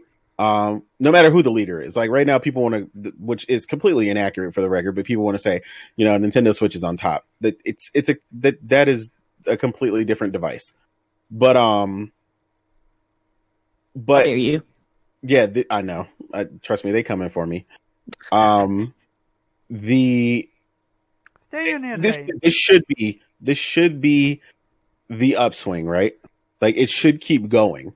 Like PlayStation should hit the stride and just keep skyrocketing. And I say that because the unique thing that happened this generation specifically that shows a potential betterment for them, and this is why I say it would go up, is because they've always started just okay, right? Everybody would get a PlayStation because you know what PlayStation was going to deliver all the time, right? They were consistent. Second, third year, boom, I'm off to the races and I'm good to go, right? So traditionally, like they broke that this generation with an amazing start. So I believe that if they can continue what they used to do in the other generations on top of a good start that they've had with the PS5, that you'll see an upswing unlike anything else. But the Even with problem, them focus on games live service. yeah, and I'll explain that too because we had that conversation, but I'll explain that too. The danger though, and where any of this could collapse, is not their fault entirely, and that's the global economic issue we're dealing with, right? We have this is like we have no idea where this is going, right? You know, this is potentially the Great Depression of our generation. You know what I mean? Like it's potentially bad. You know, it Is could be it that mitigated. scary? It is that scary. You don't look it up on YouTube. It's that scary. I, Trust me, Priscilla has watched a lot of it. What are and you saying? as much as I would like to concur with that statement, because you're right, it's like their level, then they move, they jump a little bit, then their level, then Mm-hmm. they jump a little bit. Then the PlayStation 3, they hit a bump, but they Mm-hmm. jumped a little bit. And then there's a level. Well, they My got hungry and shot right back Yeah. up. Yeah. Now, here's where I think the peak is about to drop. It's because once you give an audience a reason to no longer solely buy what you made successful, Mm-hmm. as we can see by Xbox when they went PC, full PC, Yeah. it's looking scary, it's looking spooky, and I'm with you. I'm hoping that it is on an upturn. But Mm-hmm. I swear to God, if they come out and they say Spider-Man 2 is cross-gen, I'm going to riot. I mean, they already said it was next gen exclusive, Yeah. but It's next gen I exclusive. know. They say that now. They say that now. No. Morgan, It will remember be. what they did with GT7? They No. said Hold on. exclusive. It will be.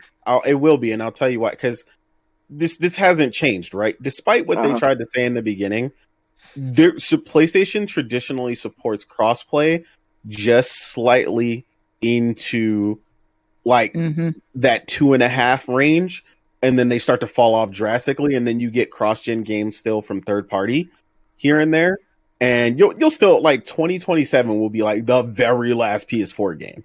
Like someone's gonna make one that far out. Trust me, it always happens. They're like, oh, this is the very, very, very, very last PS4 game. So someone's gonna do it, but they'll be way done with that by then, right? They always make the transition. I don't know why they open their mouth and try to say we believe in generations and all that dumb shit. They always transition the exact same way that they have right now. That's a good point. That's a good point.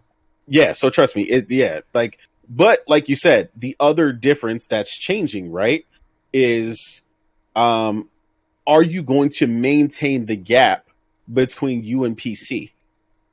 You have to do that. Like people think it's a joke. People think it's like it's a fucking suggestion.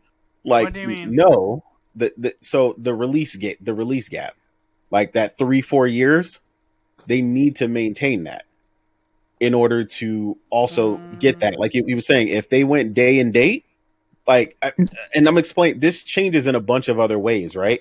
People don't understand the importance of things. I'll explain. In your case, even right, Omar, what do you want right now? as a content creator. You PC? want a new computer. Hmm? Why just build a computer for content creation when it needs to be powerful? Why not go all the way and just be like, I need the graphics card, I need the RAM, I need all this stuff, right? Because I Now, want to play other games on it. but that I'm missing exactly, out right? on. So Xbox now, let's say you got the Mm, RTX 480, you got a 12 core super processor and 64 gigs Go of to RAM, right? 1 second, Oh, man. Link, go to general. Sorry about that, tonight. Continue. No, yeah, you're good, right? So let's say you got all that, right? And I'm not saying like some people's income and will to just purchase everything is never going to change, right? They got a pickup truck, they got a sports car, there's a different tax bracket. But we're talking about people who have to constantly make decisions about what they're going to purchase, right? So if you knew going forward, in the coming generations that you could just go ape shit on your PC and you could play every single title. Omar, you are video game hungry. So you can play everything Xbox releases, you can play all the PC shit you never got to play, and all PlayStation shit is coming. You are going to go full force into a PC and not look back. Yeah, all I need is the rule set and I'm golden. Yeah, you don't have a living room extra spot to do. You have your setup, your area, right? That's all you need. We're not talking about these people with, 3-story houses and, 17 kids and all these other weird scenarios people like to come up with. No, there are tons of people that have the sole focus of gaming in their household is on them. That's it. I would absolutely did PlayStation because PlayStation, I need to pay money for internet, but on YouTube, on PC, it's for free. Exactly. So you would cut that out. You would have Steam cloud saves. So you would have cloud saves for free. Like, you see what I'm saying? Like, this is why I said people keep underestimating why certain transitions would happen, right? This is the whole reason why Xbox, regardless of having that cheap ass box and selling decently, is still behind, right? Because a large portion of PC players, guess where they're playing their games? On PC. Yeah, you see the occasional flex. People who are like, look at all the money I can spend. I got a Series X and an S, bitch. You know what I'm saying? Like, yeah, but no one fucking cares. You also Like, have a PC. I would bet you money most of these Xbox, they also own a PC. well, no, I'm saying the people who have the PC, right? They have the PC, and then they're just buying the Xbox, the Series X or the S, just because, right? Oh, And then yeah, on for top of clout. that, Yeah, the other for clout. for Yeah, clout for or sure. whatever. Yeah. And then the one other reason is because they got kids. All right, so you bought them a Series S and Oh, you yeah. slapped Game Pass on it. Like, that shit is a secondary item, right? Like, it's whatever. Mhm. But like I said, the main scenario is that the majority of people, their sole focus is on them, right? And then on top of that, the other thing people always want to do, sharing with social media and all this other stuff, whether it's in Discord's going to be interlinking with PlayStation and all this other stuff, right? It's all coming together where everything can be done from the PC. And then the other thing that's happening, like I said, in transition that people are missing, right, is that PlayStation is losing a lot of third-party used to be exclusives. They used to be de facto exclusive. Yep. And the one person that is getting all of these games from PC. all sides is PC.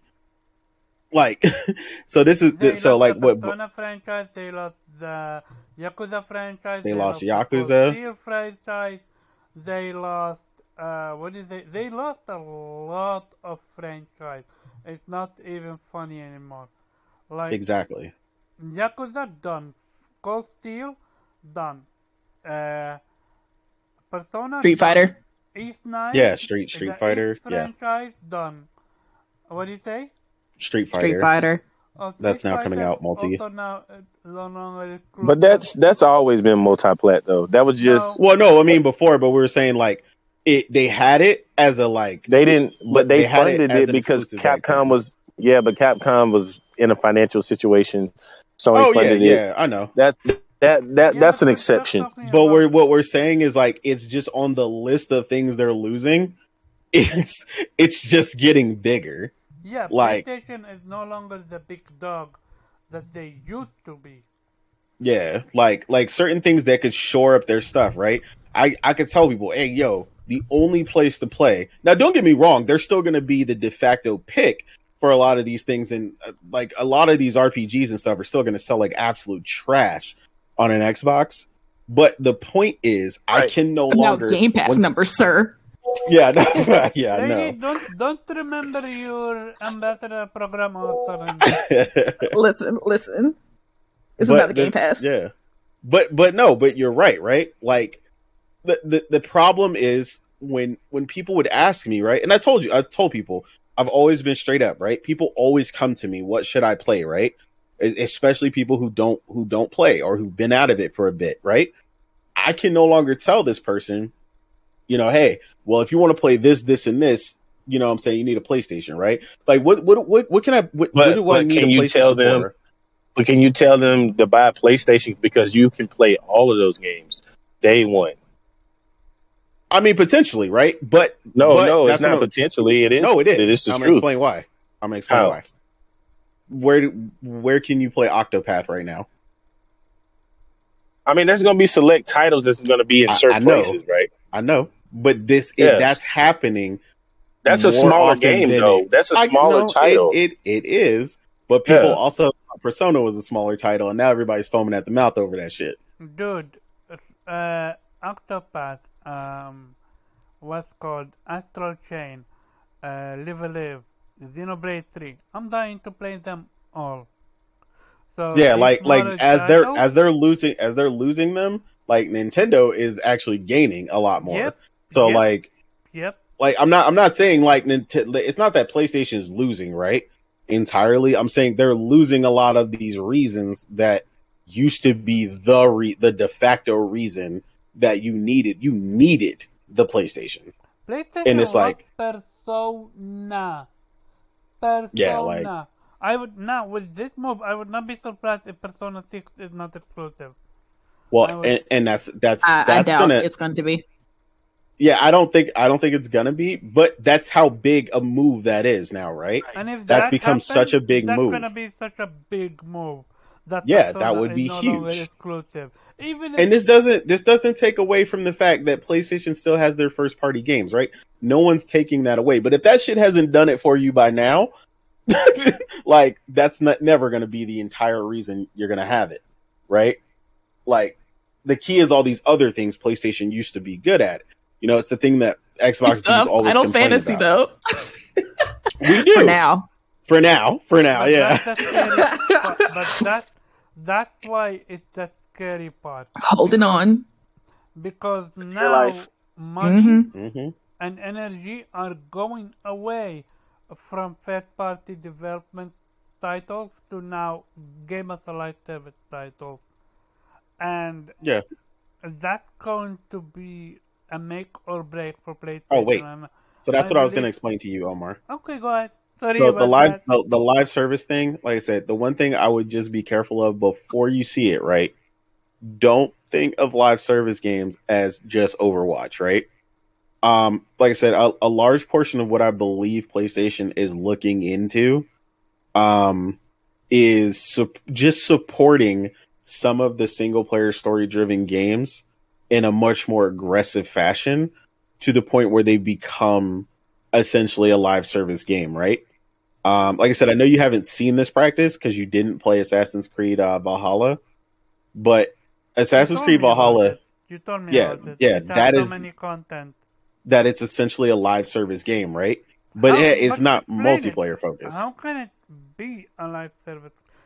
I could show. I'd have to literally stream it to show you. Well, they're constantly supporting it with content, DLC. Constantly. Yeah. But is that not good for you as a gamer? No. You love that franchise. It is. That's what I'm saying. That's right? what he's saying. There's positives to a live service. It is not it's not necessarily meaning they're going to make like a Fortnite or like you said, Overwatch. Okay, so what you're explaining is basically a Last of Us 3, and with added a new story DLC every now and then. I'm sold. The story, they're gonna add new weapons, maybe. Like I'm telling you, like it got to the point now where, and now Morgan laughs at me because she watched me play and I had glowing swords, which I can change now. They came out with a transmog lightsabers. system. You talking about? Yeah. Yes, because she was giving me crap. But Like, there's new things that they've introduced to the game, mechanics that didn't even exist, right? Which glowing sword for which game? For Assassin's Creed Assassin's Creed Valhalla. Valhalla. Oh, what? Oh, really? Oh my Yeah, it god. had like Yeah, but glowing well, up you can. Nikes and Yeah, shit. Like I was like, what the fuck? He was she was walking giving around me with these crap. light up I shits. bought. This is Skechers why I ass love. looking This is ass why I left shoes. Viper, them alone. do you have Valhalla? Yes, I do, but Okay. I left. I don't want to go back to Assassin's Creed anymore, and Oh, that's me neither. partly the I'm reason with you, why. sir. She That's don't. the reason She why. don't like it no more. I might pick it up then. And see how it is. Yeah, there's a lot, and like I said, we can hop in the chat or whatever, and I Oh can always shit, show Omar. you. I'm sorry, Omar. It's disc only though. I don't have it Okay, digitally. never mind. Sorry about that. Yeah. Oh, But It's yeah, okay. like I said, it's that's what I mean, and basically what I mean by that is just making those single player story driven games go further, right? I would love for for Horizon Forbidden West to be supported as aggressively as Assassin's Creed Valhalla is. Me too. Because I wouldn't be sitting here waiting for content. And Can you imagine if they change the entire gameplay mechanic? oh man, Um, Omar but will be in heaven. yeah. But like that's what I'm saying. They've we added already new got the weapons like normal game. Anyone here played Immortal Phoenix Rising? yes. Oh, any of you play the DLCs? I haven't played all the DLC yet, but I've Okay. seen I have them. Okay. I just haven't played them. Yeah. Both DLCs change the perspective of gameplay. A lot. Yeah. And first one a few, second one a lot. Made it almost like top down. Yeah. And I love that mechanic. This is why I wanted when she dressed a certain way, that her clothing literally changed her not gameplay style but like character model. Like for example with the Spider-Man, when you dress Mm-hmm. when you change into the one outfit, the cartoon Spider-Man, you can literally do cartoon moves and stuff like that. Something like that on that Yeah. front. I wished Aloy would change that, cause not gonna lie, that Genshin Impact Aloy, oh, I'm still hurting not being able to play that. But hey, I made that choice and not to touch Genshin Impact anymore. Yeah, I can't do gotcha systems. They gotta But leave that I alone. love that Aloy. She looks adorable. I wanna experience that, how she plays and stuff like that. I know what you mean. But yeah, no, like I said, there's real better polish. yeah, I think it's just the matter of supporting these games that they've invested in longer, right? Longer with more aggressive, schemes. So we're not sitting here for too long, right? Because the majority, like a ton of people, didn't play the Horizon Zero Dawn DLC until the new game was coming out because Me, the DLC came out so freaking far from the game that I was 3 other games deep by the time the shit came out. Like you it just move on. And yeah, also, it took too long. you Yeah. buy it, you sell it, and you move on. So when this DLC come, you don't own the game, you're fucked. You're like, oh damn, they're still supporting it. Like, oh shit, okay. Yeah, like you don't want to be surprised, right? This Yeah, is yeah. why that's important. Go ahead, Link. Like, yeah, I don't even know what game you guys are talking about right now, but what game Oh are you no, guys we're talking just about? talking Horizon globally. Zero Dawn. Yeah, Well, talking we about were the talking. Yeah, DLC. like since how like far the DLC came out. Yeah. well, like Resident Evil Village is about to get some DLC in about a month. Mm-hmm. Yeah. And so I definitely am excited about that. Getting a third person view. I think there's another campaign where you get to play as what's her name? Oh girl, Rose or whatever. Yeah, Rose. Yeah. Which So game? I'm excited about that. Resident Evil Resident Evil Village. Village. So they're supporting it with content. Oh yeah. When they're Yeah. coming now with the third person view, yeah.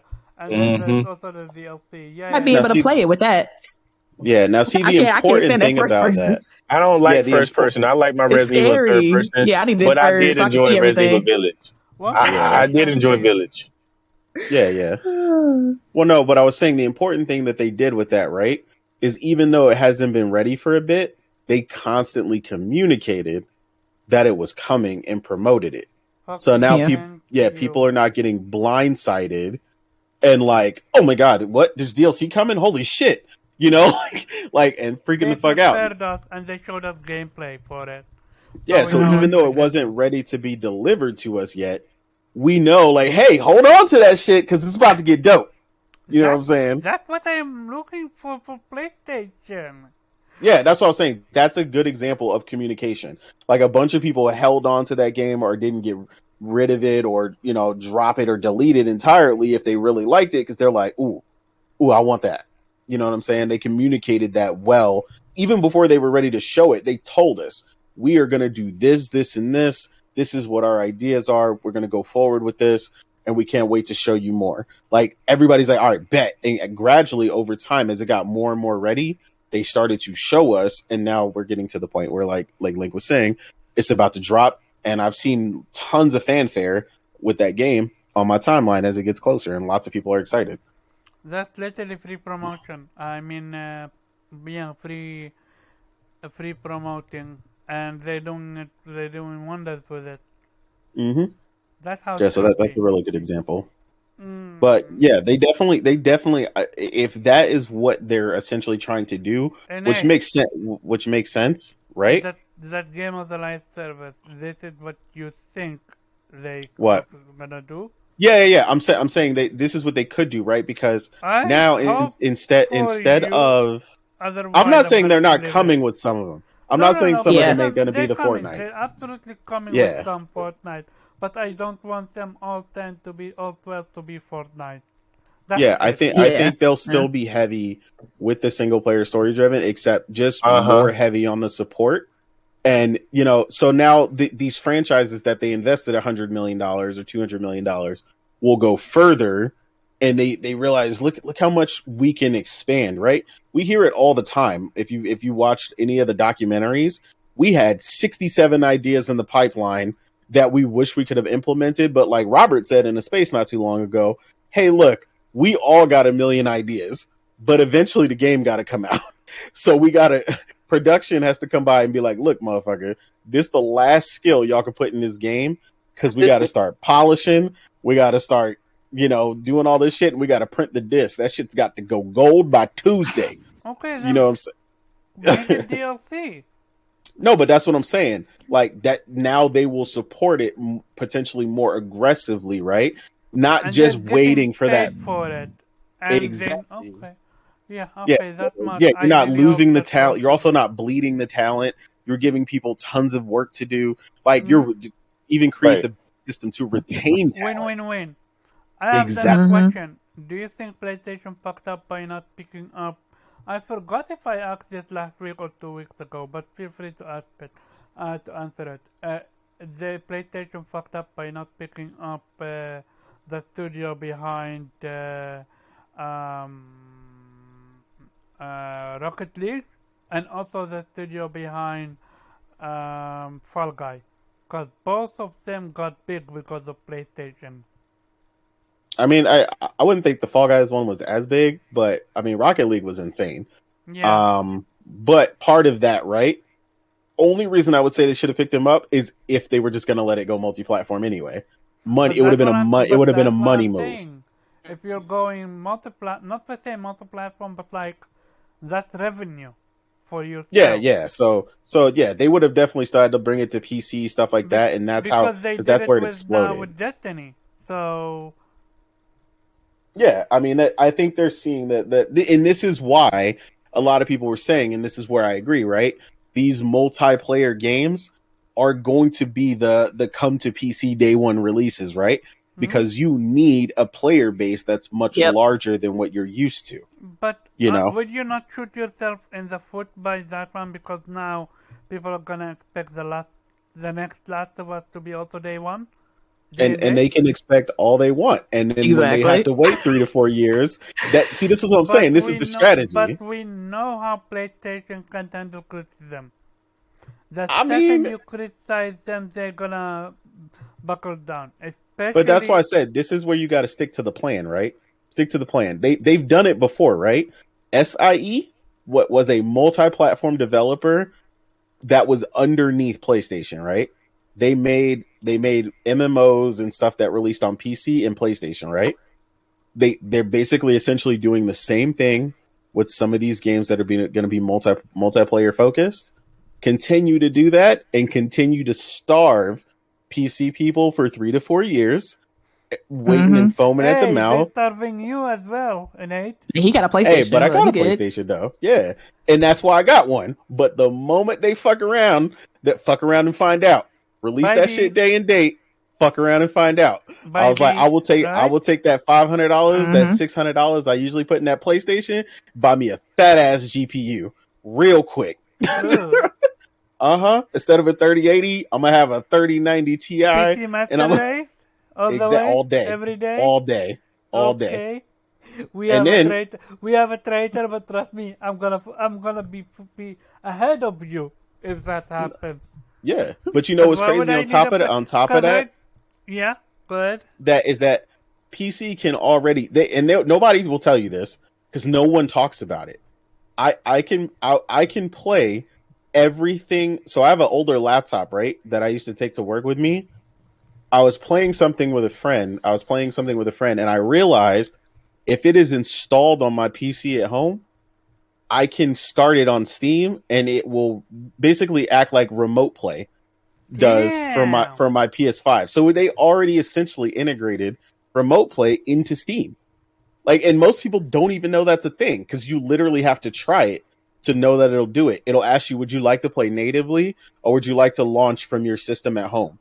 And I launched from my system at home. From PlayStation to Steam?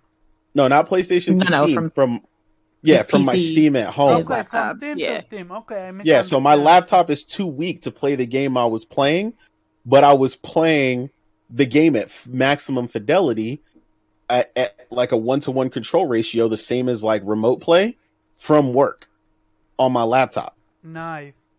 So that's what I'm saying. Like all these things, like PlayStation's one benefit right now is the same thing they've always had, giving me exclusive content I can get nowhere else.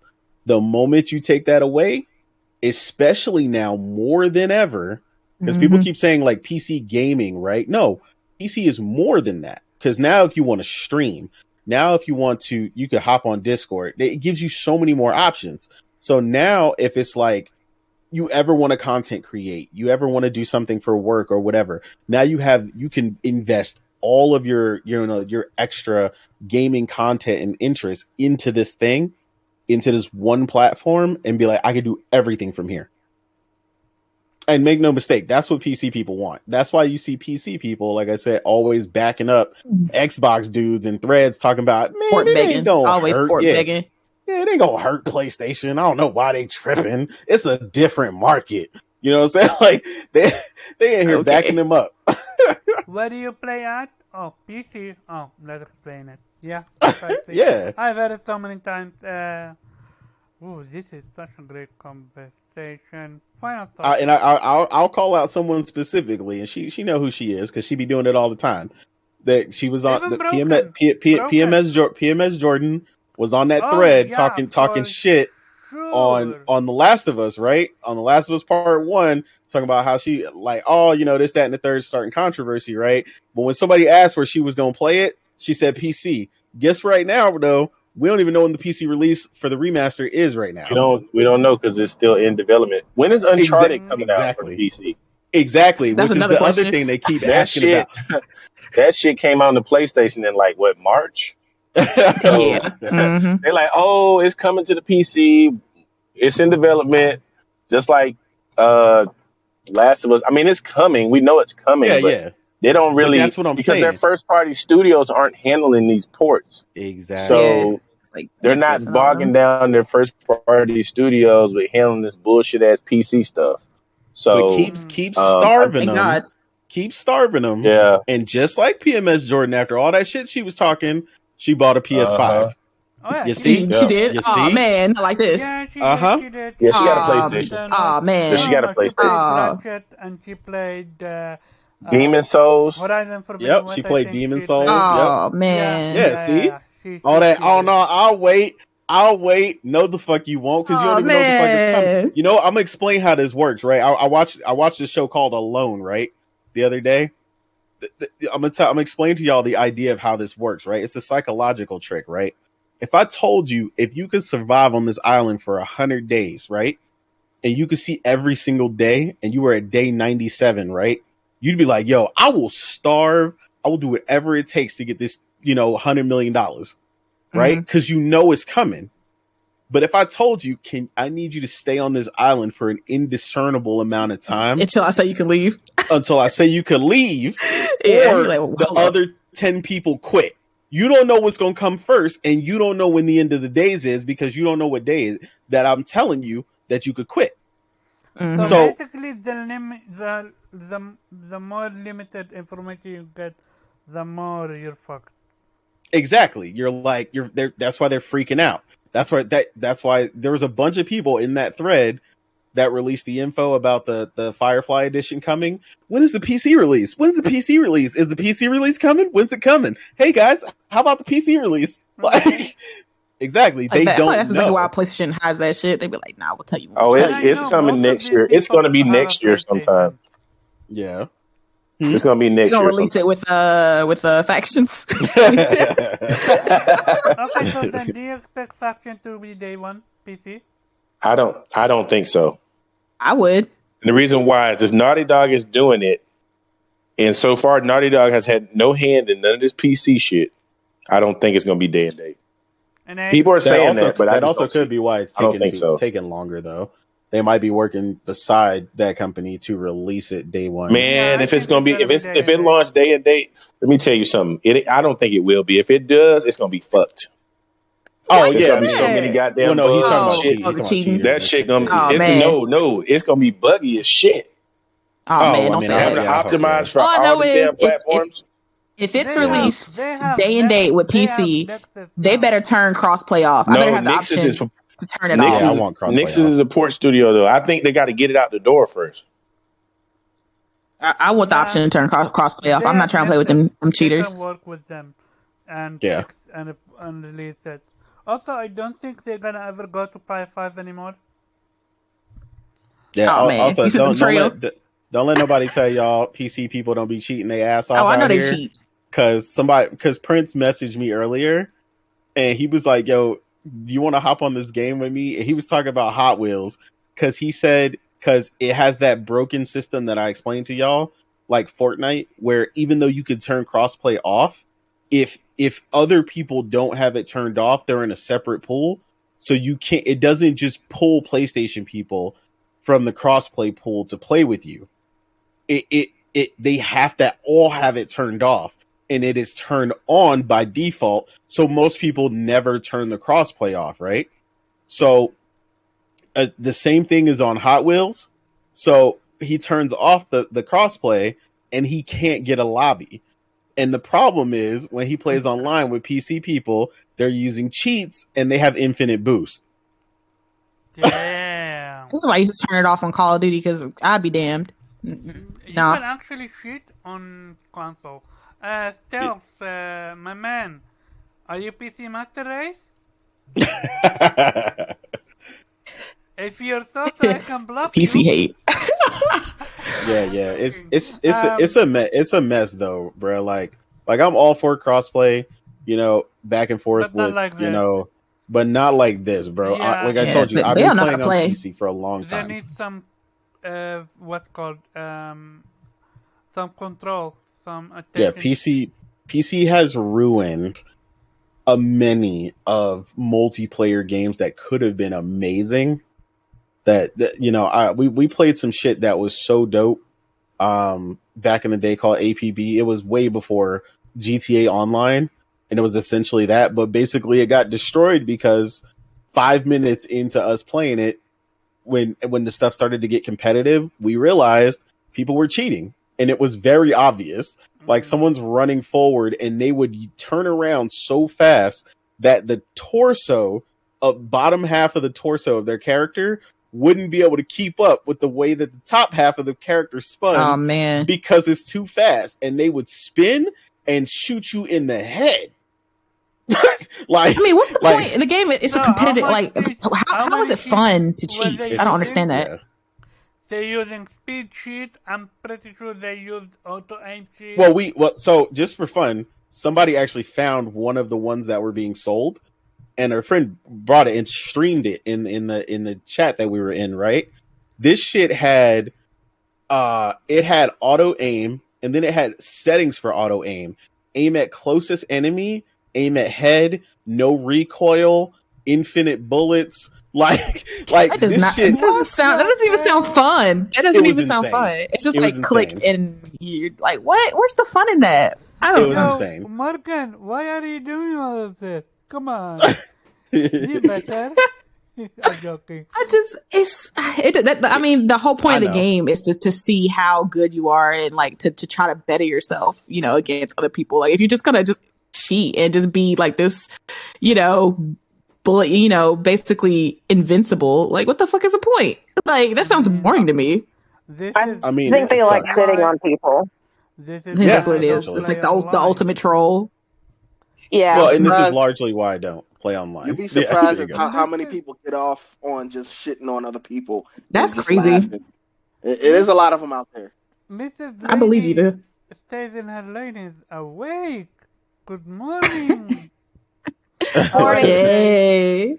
Well, I stayed up late because I got the plat for Forbidden List. Congratulations. How are you? Hey. I'm doing good.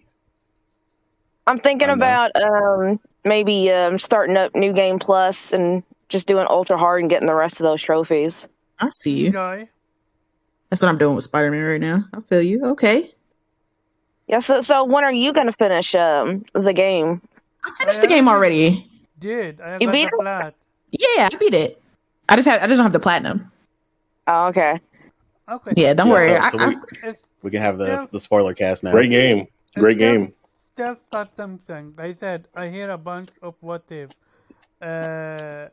like console. Oh folks man, cheating. look. I don't yes? cheat. Oh yes, the console folks do cheat. Real talk. Yeah. Okay. I'm not saying there isn't some, Yeah, but that shit is few, far, and in between, and it's a Yeah. lot harder to do. Like the shit that they be cheating on PC is some next level shit. Like Oh like man, motherfuckers activating like a vortex to suck you through the map on Destiny 2. Oh hell the fuck no, dude. That shit ain't happening on that's console. the type of shit that made me immediately What do you- delete a game. Hold up. What do you mean a vortex sucks A you into? fucking vortex. A Meaning literal the vortex. person jumped in the air, used the weapon, activated a vortex, which sucked people into them on the map, and like just repeatedly killed the opposite team.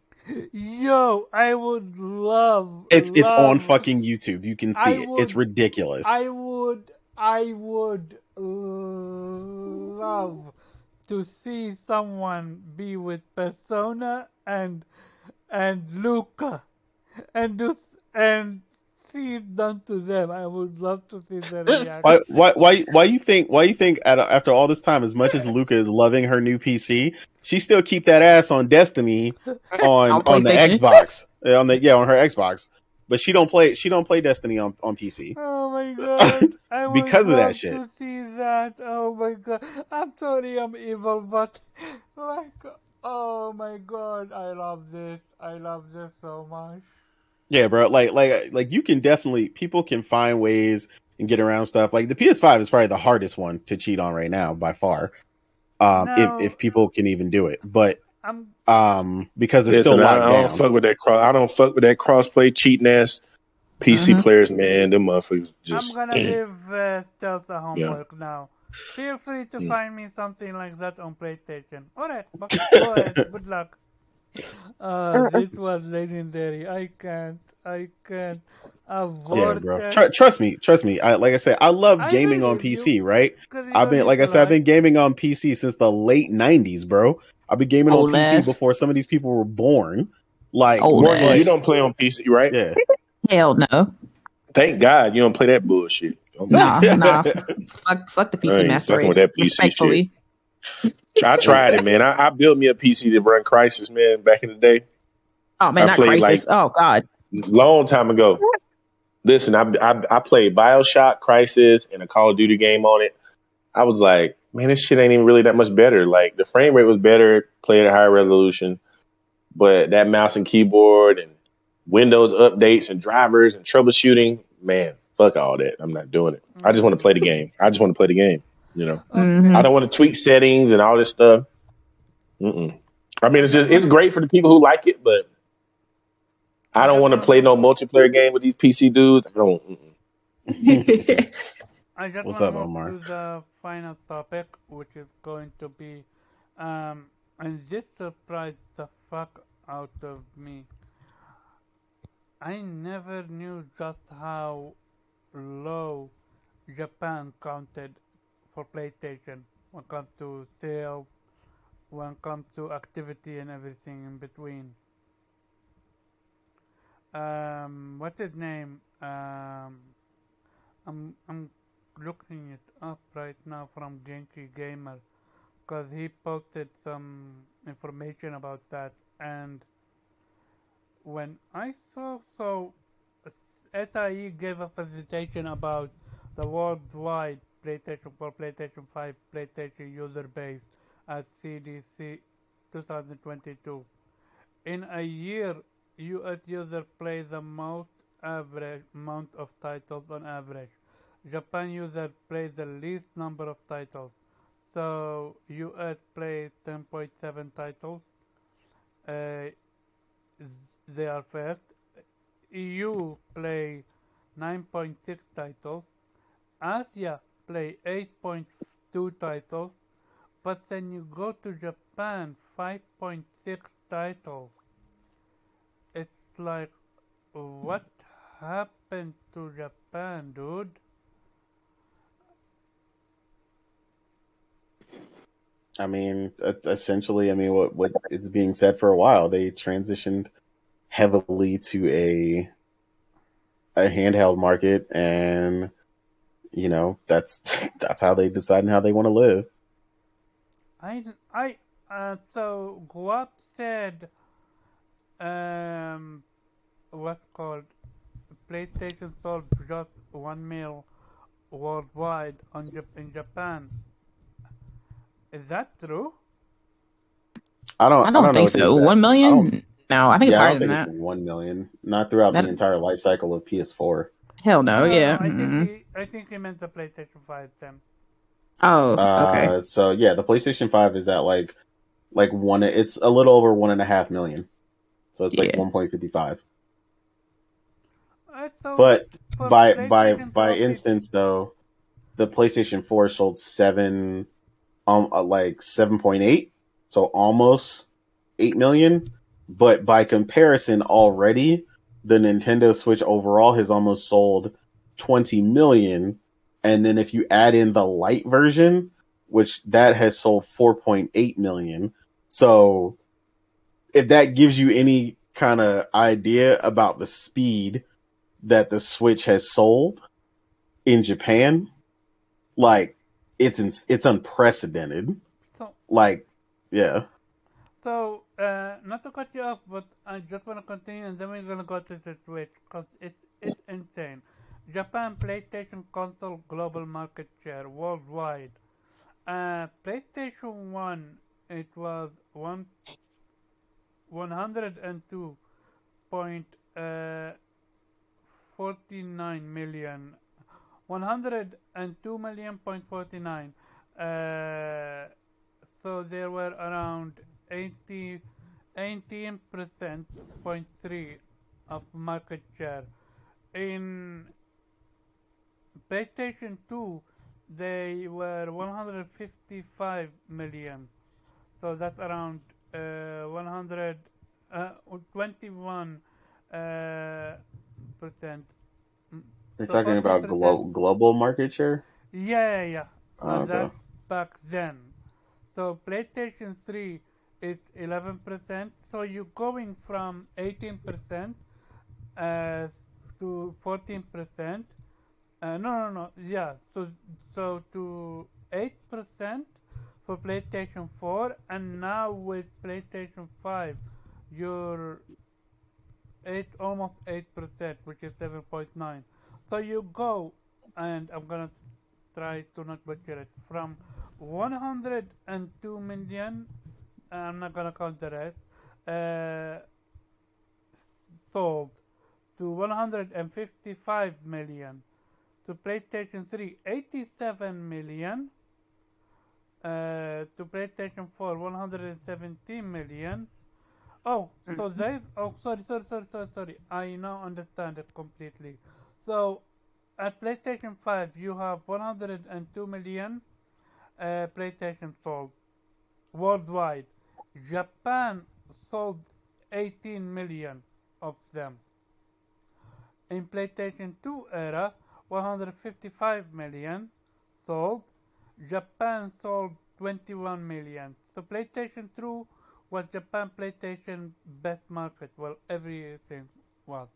PlayStation 3, PlayStation sold 87 million.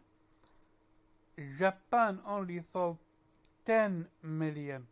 Again, I'm not gonna count 10.4. I don't count that yet. I'm just having to round it up for having conversation. We got to PlayStation 4. PlayStation did not disconnected but stopped counting at 170 million. Japan sold 9 million. And now we're sitting with PlayStation 5. It sold 21 million. Japan sold 1 million. I will even add 2072 because they're almost close to 2 million. So I'm gonna give them that. So I remember we had the conversation that PlayStation is ditching Japan. And trust me, it took me a long ass time to accept it, that reality. But this reality seems to be reversed. It's not PlayStation ditching Japan, it's Japan ditching PlayStation. Or just console market as a whole. Cause, innate, I don't count Switch as a console. It's a handheld. Oh man. I mean, show me a game that It's a hybrid, sir. I mean, it's a handheld with a dock. I mean, oh man, that is because the dock doesn't really enhance anything. It just puts it on your how TV. Dare you? How dare you? That enhances the screen. Nah, it's a glorified handheld. Oh my god! Look, I'm all I'm saying is I'm not getting attacked by a Nintendo, so y'all can have that. So, after reading these numbers, PlayStation, Japan did console. I mean, it kind of makes sense because as far as like the PlayStation numbers kind of decreasing, because it's just like they're not really making the games that Japanese players prefer. Really, like PlayStation has moved to like the third-person Western single-player games, and that's not really what the Japanese market likes. So because the Japanese love Fallout franchise. They love the what's called franchise. Those aren't they like those, but they're not the big franchises of Japan though. They're not what is popular. Like according to Coffee, it is that popular to the point as. Oh man, okay. I'm gonna be quiet, but all right. Not Kofi though, but that's not my information. That's literally Kofi information. And you know him. I'm gonna let you roll with that. All right. He said that if anything can come out of this Bethesda acquisition back then, is Japanese player love the Call Out franchise and what's called Skyrim franchise. So they are super excited for Starfield. So, but I'm saying it's that's what I'm trying to figure out. And PlayStation isn't making those types of those are open world, like world building RPGs though. PlayStation isn't making those types of games. But they still have Final Fantasy VII Remake though. They have that's one, and that's but that's also on PC though. Back before it wasn't. it was PlayStation first, and then it went to PC later.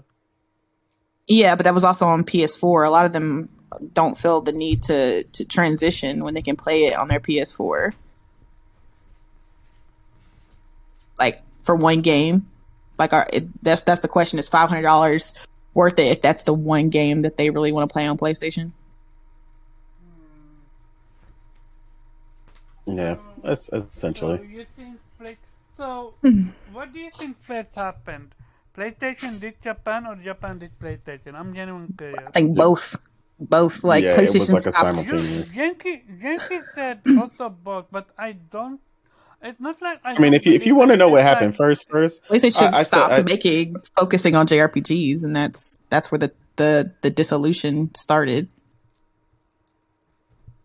I mean, I think Japan clearly started to go further and further into the handheld. I mean, if you see what they count for some of the mobile games, like you'll see, like they just, I don't know, they're just into the smaller devices. I mean, they have, everybody says it coincides with the way their society is.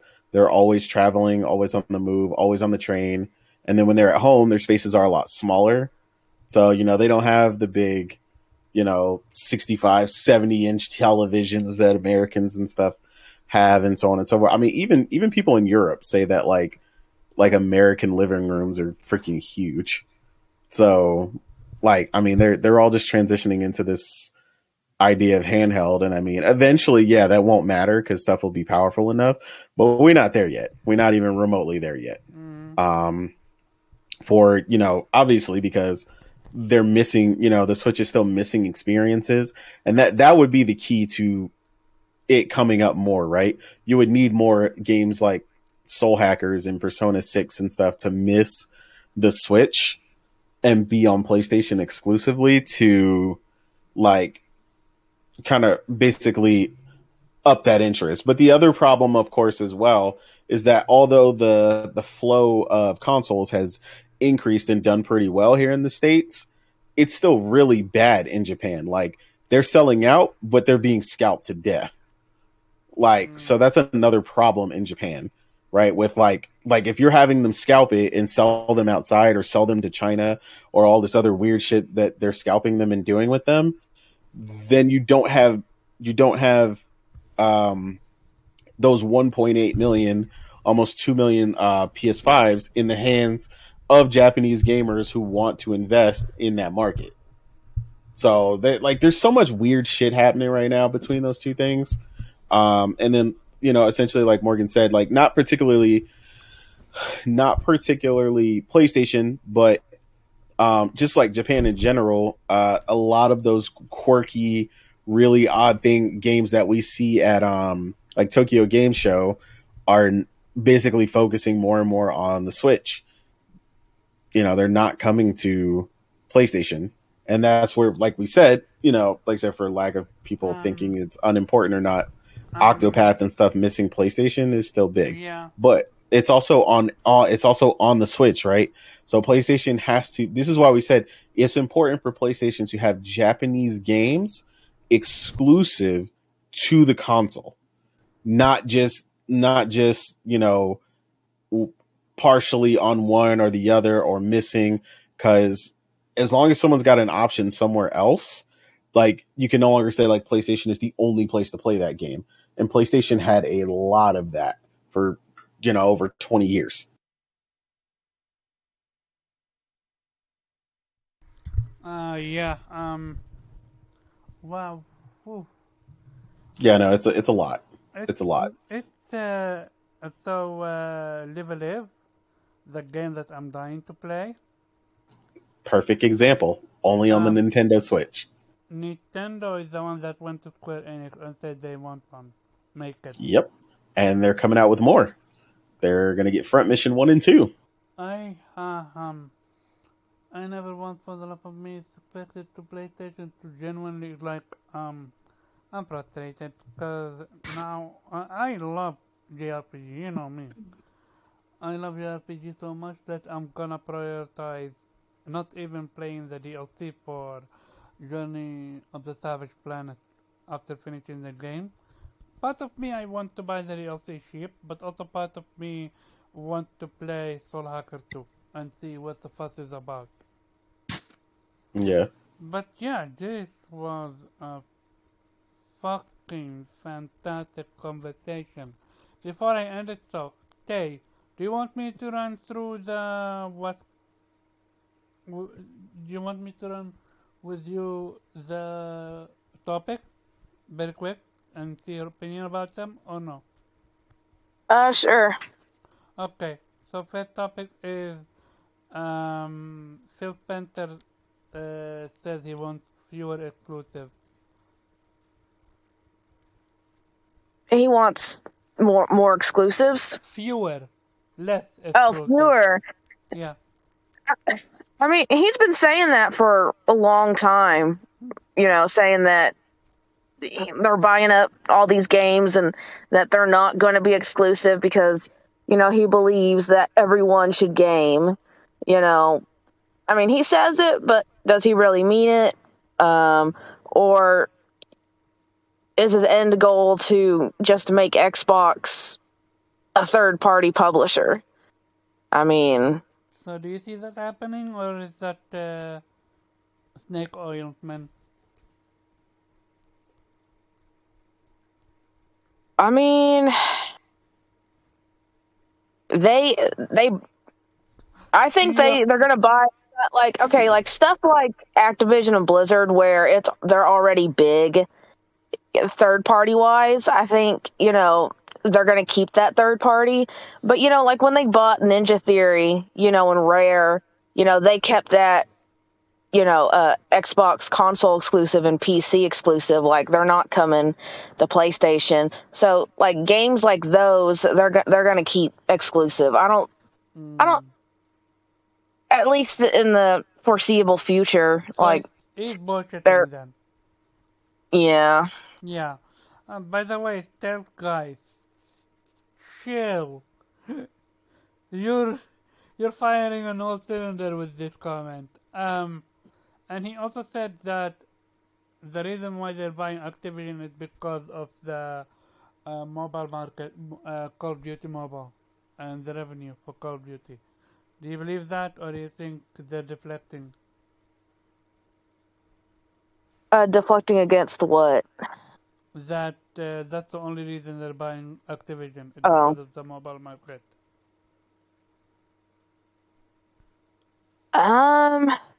I mean, essentially, they're buying them for more money. So I don't think that's necessarily not true. But I would think there's more to it than just they just want that mobile market. So half truth, gotcha. And the last part is he said we're done with the West. Now we're gonna focus on some other area where we don't have a lot of what's called per se market share or we're known by. So the assumption is he is heading either to Japan or Middle East or Asia for more acquisition. Okay, they say that, but Well, he then said- I laugh and say, "Good luck." Can I you mean, repeat that? they can. I say, yeah, they say that, and then that makes me laugh and say, "Good luck to them on that," because, you know, in the past, when they would put something on Microsoft Japan, it would be like not in Japanese or something. Like they get it wrong. Like they can't even keep, you know, stuff straight that they already have. Oh yeah, You know, when someone said and then like, Mini-san, I love that. I love that line. Mini-san uh-huh. instead of Mina-san. I understand. I understand where you're coming from. And then, I mean, you know, you guys just got done talking about, you know, PlayStation's presence in Japan, you know, fall like 1.6 million, Yeah, you know? 1.7 Um, million. I mean, they're obviously going to Nintendo and PC.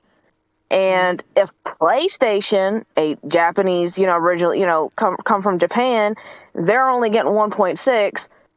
Xbox really, like, they really think they're going to do better than that? I don't think so. Yeah. So, I mean, they can try, but yeah. And the final topic is PlayStation price hike. What's your thoughts on that one? On the what? The PlayStation what? Price hike. Oh, the price hike.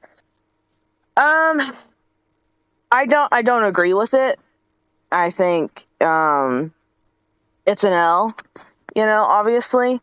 But I understand why it happened. Mm-hmm. Inflation is a son of a bitch. Yeah. And Also, the shift I mean, of the euro and what's called the yen versus the US dollar. Like one right. dollar is now €1, and in the past it used to be €1 is $1 is literally no €1 is literally what, almost like $20 or something like that, $10. No wait, $10 is 20 euro. €10 $10 is €20. Now I remember correctly. Sorry about that. So yeah, it's insane. But yeah, anything else you wanna add? No. Okay. And yeah, with that being said, we have come to the end of our conversation. Yeah, podcast. Shout out to everyone that came through. Mrs. Stay in her lane. I already apologized to Morgan. I was wrong. I apologize. Shout out to Blink. You're good, Omar. You ain't gotta apologize. I do, because I don't want to be disrespectful on my podcast or just any podcast. No, you weren't being disrespectful, Omar. You were fine. Okay. Shout out to people that came through on chat. It was entertaining, and of course, shout out to Mr. Theo. Well, he's gonna step down soon, so let to be CEO. Ghost. His insight was very helpful, especially on Persona. When Persona speaks, go out and watch that. Very insightful information. He broke it down to what he does, but also how much things cost now and stuff like that. But yeah, this was such a fantastic podcast. What I love about this conversation, there is no Sony bad, Sony good, and call it a day. No, we're having a genuine conversation about it. And this is why when you tried to bring up that dude, which I know who he is, uh, about comparing PlayStation price hike to people what's called that can't eat but still want to focus on gaming or something like that. I didn't want to involve console war stupidity, because I know these people are not being genuine, and I don't like to bring something that's not genuine to the conversation, because it's not only boring, it's also irritating, and it takes away from the actual conversation that we're trying to have. I don't like to give these people any more what's called attention that they already get. It because it genuinely frustrates me. It takes away from the actual conversation. But yeah, with that being said, Nate, where people can find you? On all platforms, at Innate, or on Twitter at the real Innate. Always catch me gaming, So otherwise, man, just have a good one. That's it. Okay, where people can find you. Also, congratulations on that shirt, on that jacket. Oh, yeah. Pretty sure your daughter is sleeping with it right now. I'll be coming through to take that, just so you know. Oh, no, shit. Not a road trip, though, just for the jacket. Yeah. Just for the jacket. Winter is coming, so I mean, there you go. And so is Morgan. You need to buy a lock for your wardrobe. No lock that can hold this bag. So Just know that. Oh, that's impossible. Damn. You know your brother just gonna open the door anyway. Like, yeah, what's up? Where people can find you, okay? You can find me on Twitter at Kaylee1103. Otter Nation. By the way, Otter Nation.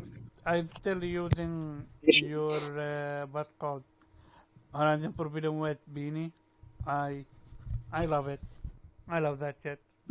I might use which one did you did? Oh yeah, with your permission, I wanna use that Luffy beat down by you and Morgan. I wanna use that as a thumbnail for one Okay. of the videos. Yeah, that's cool. I need to look it up, or maybe if you have it, I want it, but I want it in a big format, so I can be able to put it at full space,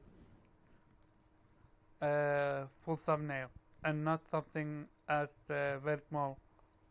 But yeah, I'm looking forward to that because I love that one. That was that was funny. Morgan, where people can find you? Well, Hey everybody, it's always late. That's for sure. Listen. The show doesn't start until I get here, so I'm never late, sir. Okay, you're never Everyone's late. just early. Smart. It was smart of you just to say okay. You know. We're early. That's on me. I was. There you early. go. I Exactly. There you go. But it's Morgan, aka Chill Bandit. You know, you can find me on Twitter. You know, gaming, trolling. You know, doing whatever, being the best Xbox ambassador to ever exist. Someone that's the best. You, sir. Maybe... I don't need the feedback, sir. Oh, well, if you want to be the best, you need to put out what's called comment like this on your tweet. So and how can someone who's not the best give advice to someone who is the best? Well, I don't understand that. Make that make sense. So Mrs. Deuce Jig, I'm pretty sure we all know who is it, Diana. PlayStation 5 increases in price. Microsoft confirmed it's not doing the same thing for the console. All I'm hearing is more evidence that Xbox Series S being the best value in console gaming. See? She's outclassing you right now. And if you she's also getting paid, so you know they want to hook me up with some sponsorships and shit. I'll say whatever they want me to say. All right, just let me know. Hook me up with a Series S and X. Okay. The best deal in gaming, real quick. But yeah, find me on Twitter. Great discussions today. Really good. Shout out to the fellow panel members and the chat, everybody for coming through. And as always, see you guys next Saturday. Before we go to you, everyone, let's congratulate Weep on getting the platinum for Fire Girl. Shout out to you. Hey. Look at that boy. Congrats. This is like your 30-something platinum this year or something? He's on a roll. He on a roll. Yeah, You're on fire, Weep. Something like that. Yeah. Literally. So, Weep, Mr. On Fire, where people can find you? And what's your next game you're gonna play? You know which game I'm gonna play next. I Am Mayo? I'll do the review, Omar. Sword and Fairy, of course. I thought you already did that game. How would I have played it when I just told you that I still have to finish it? Oh. God, Omar, never listening. Omar Jeez. He doesn't listen. I swear, for some reason I have a deja vu that you played that game.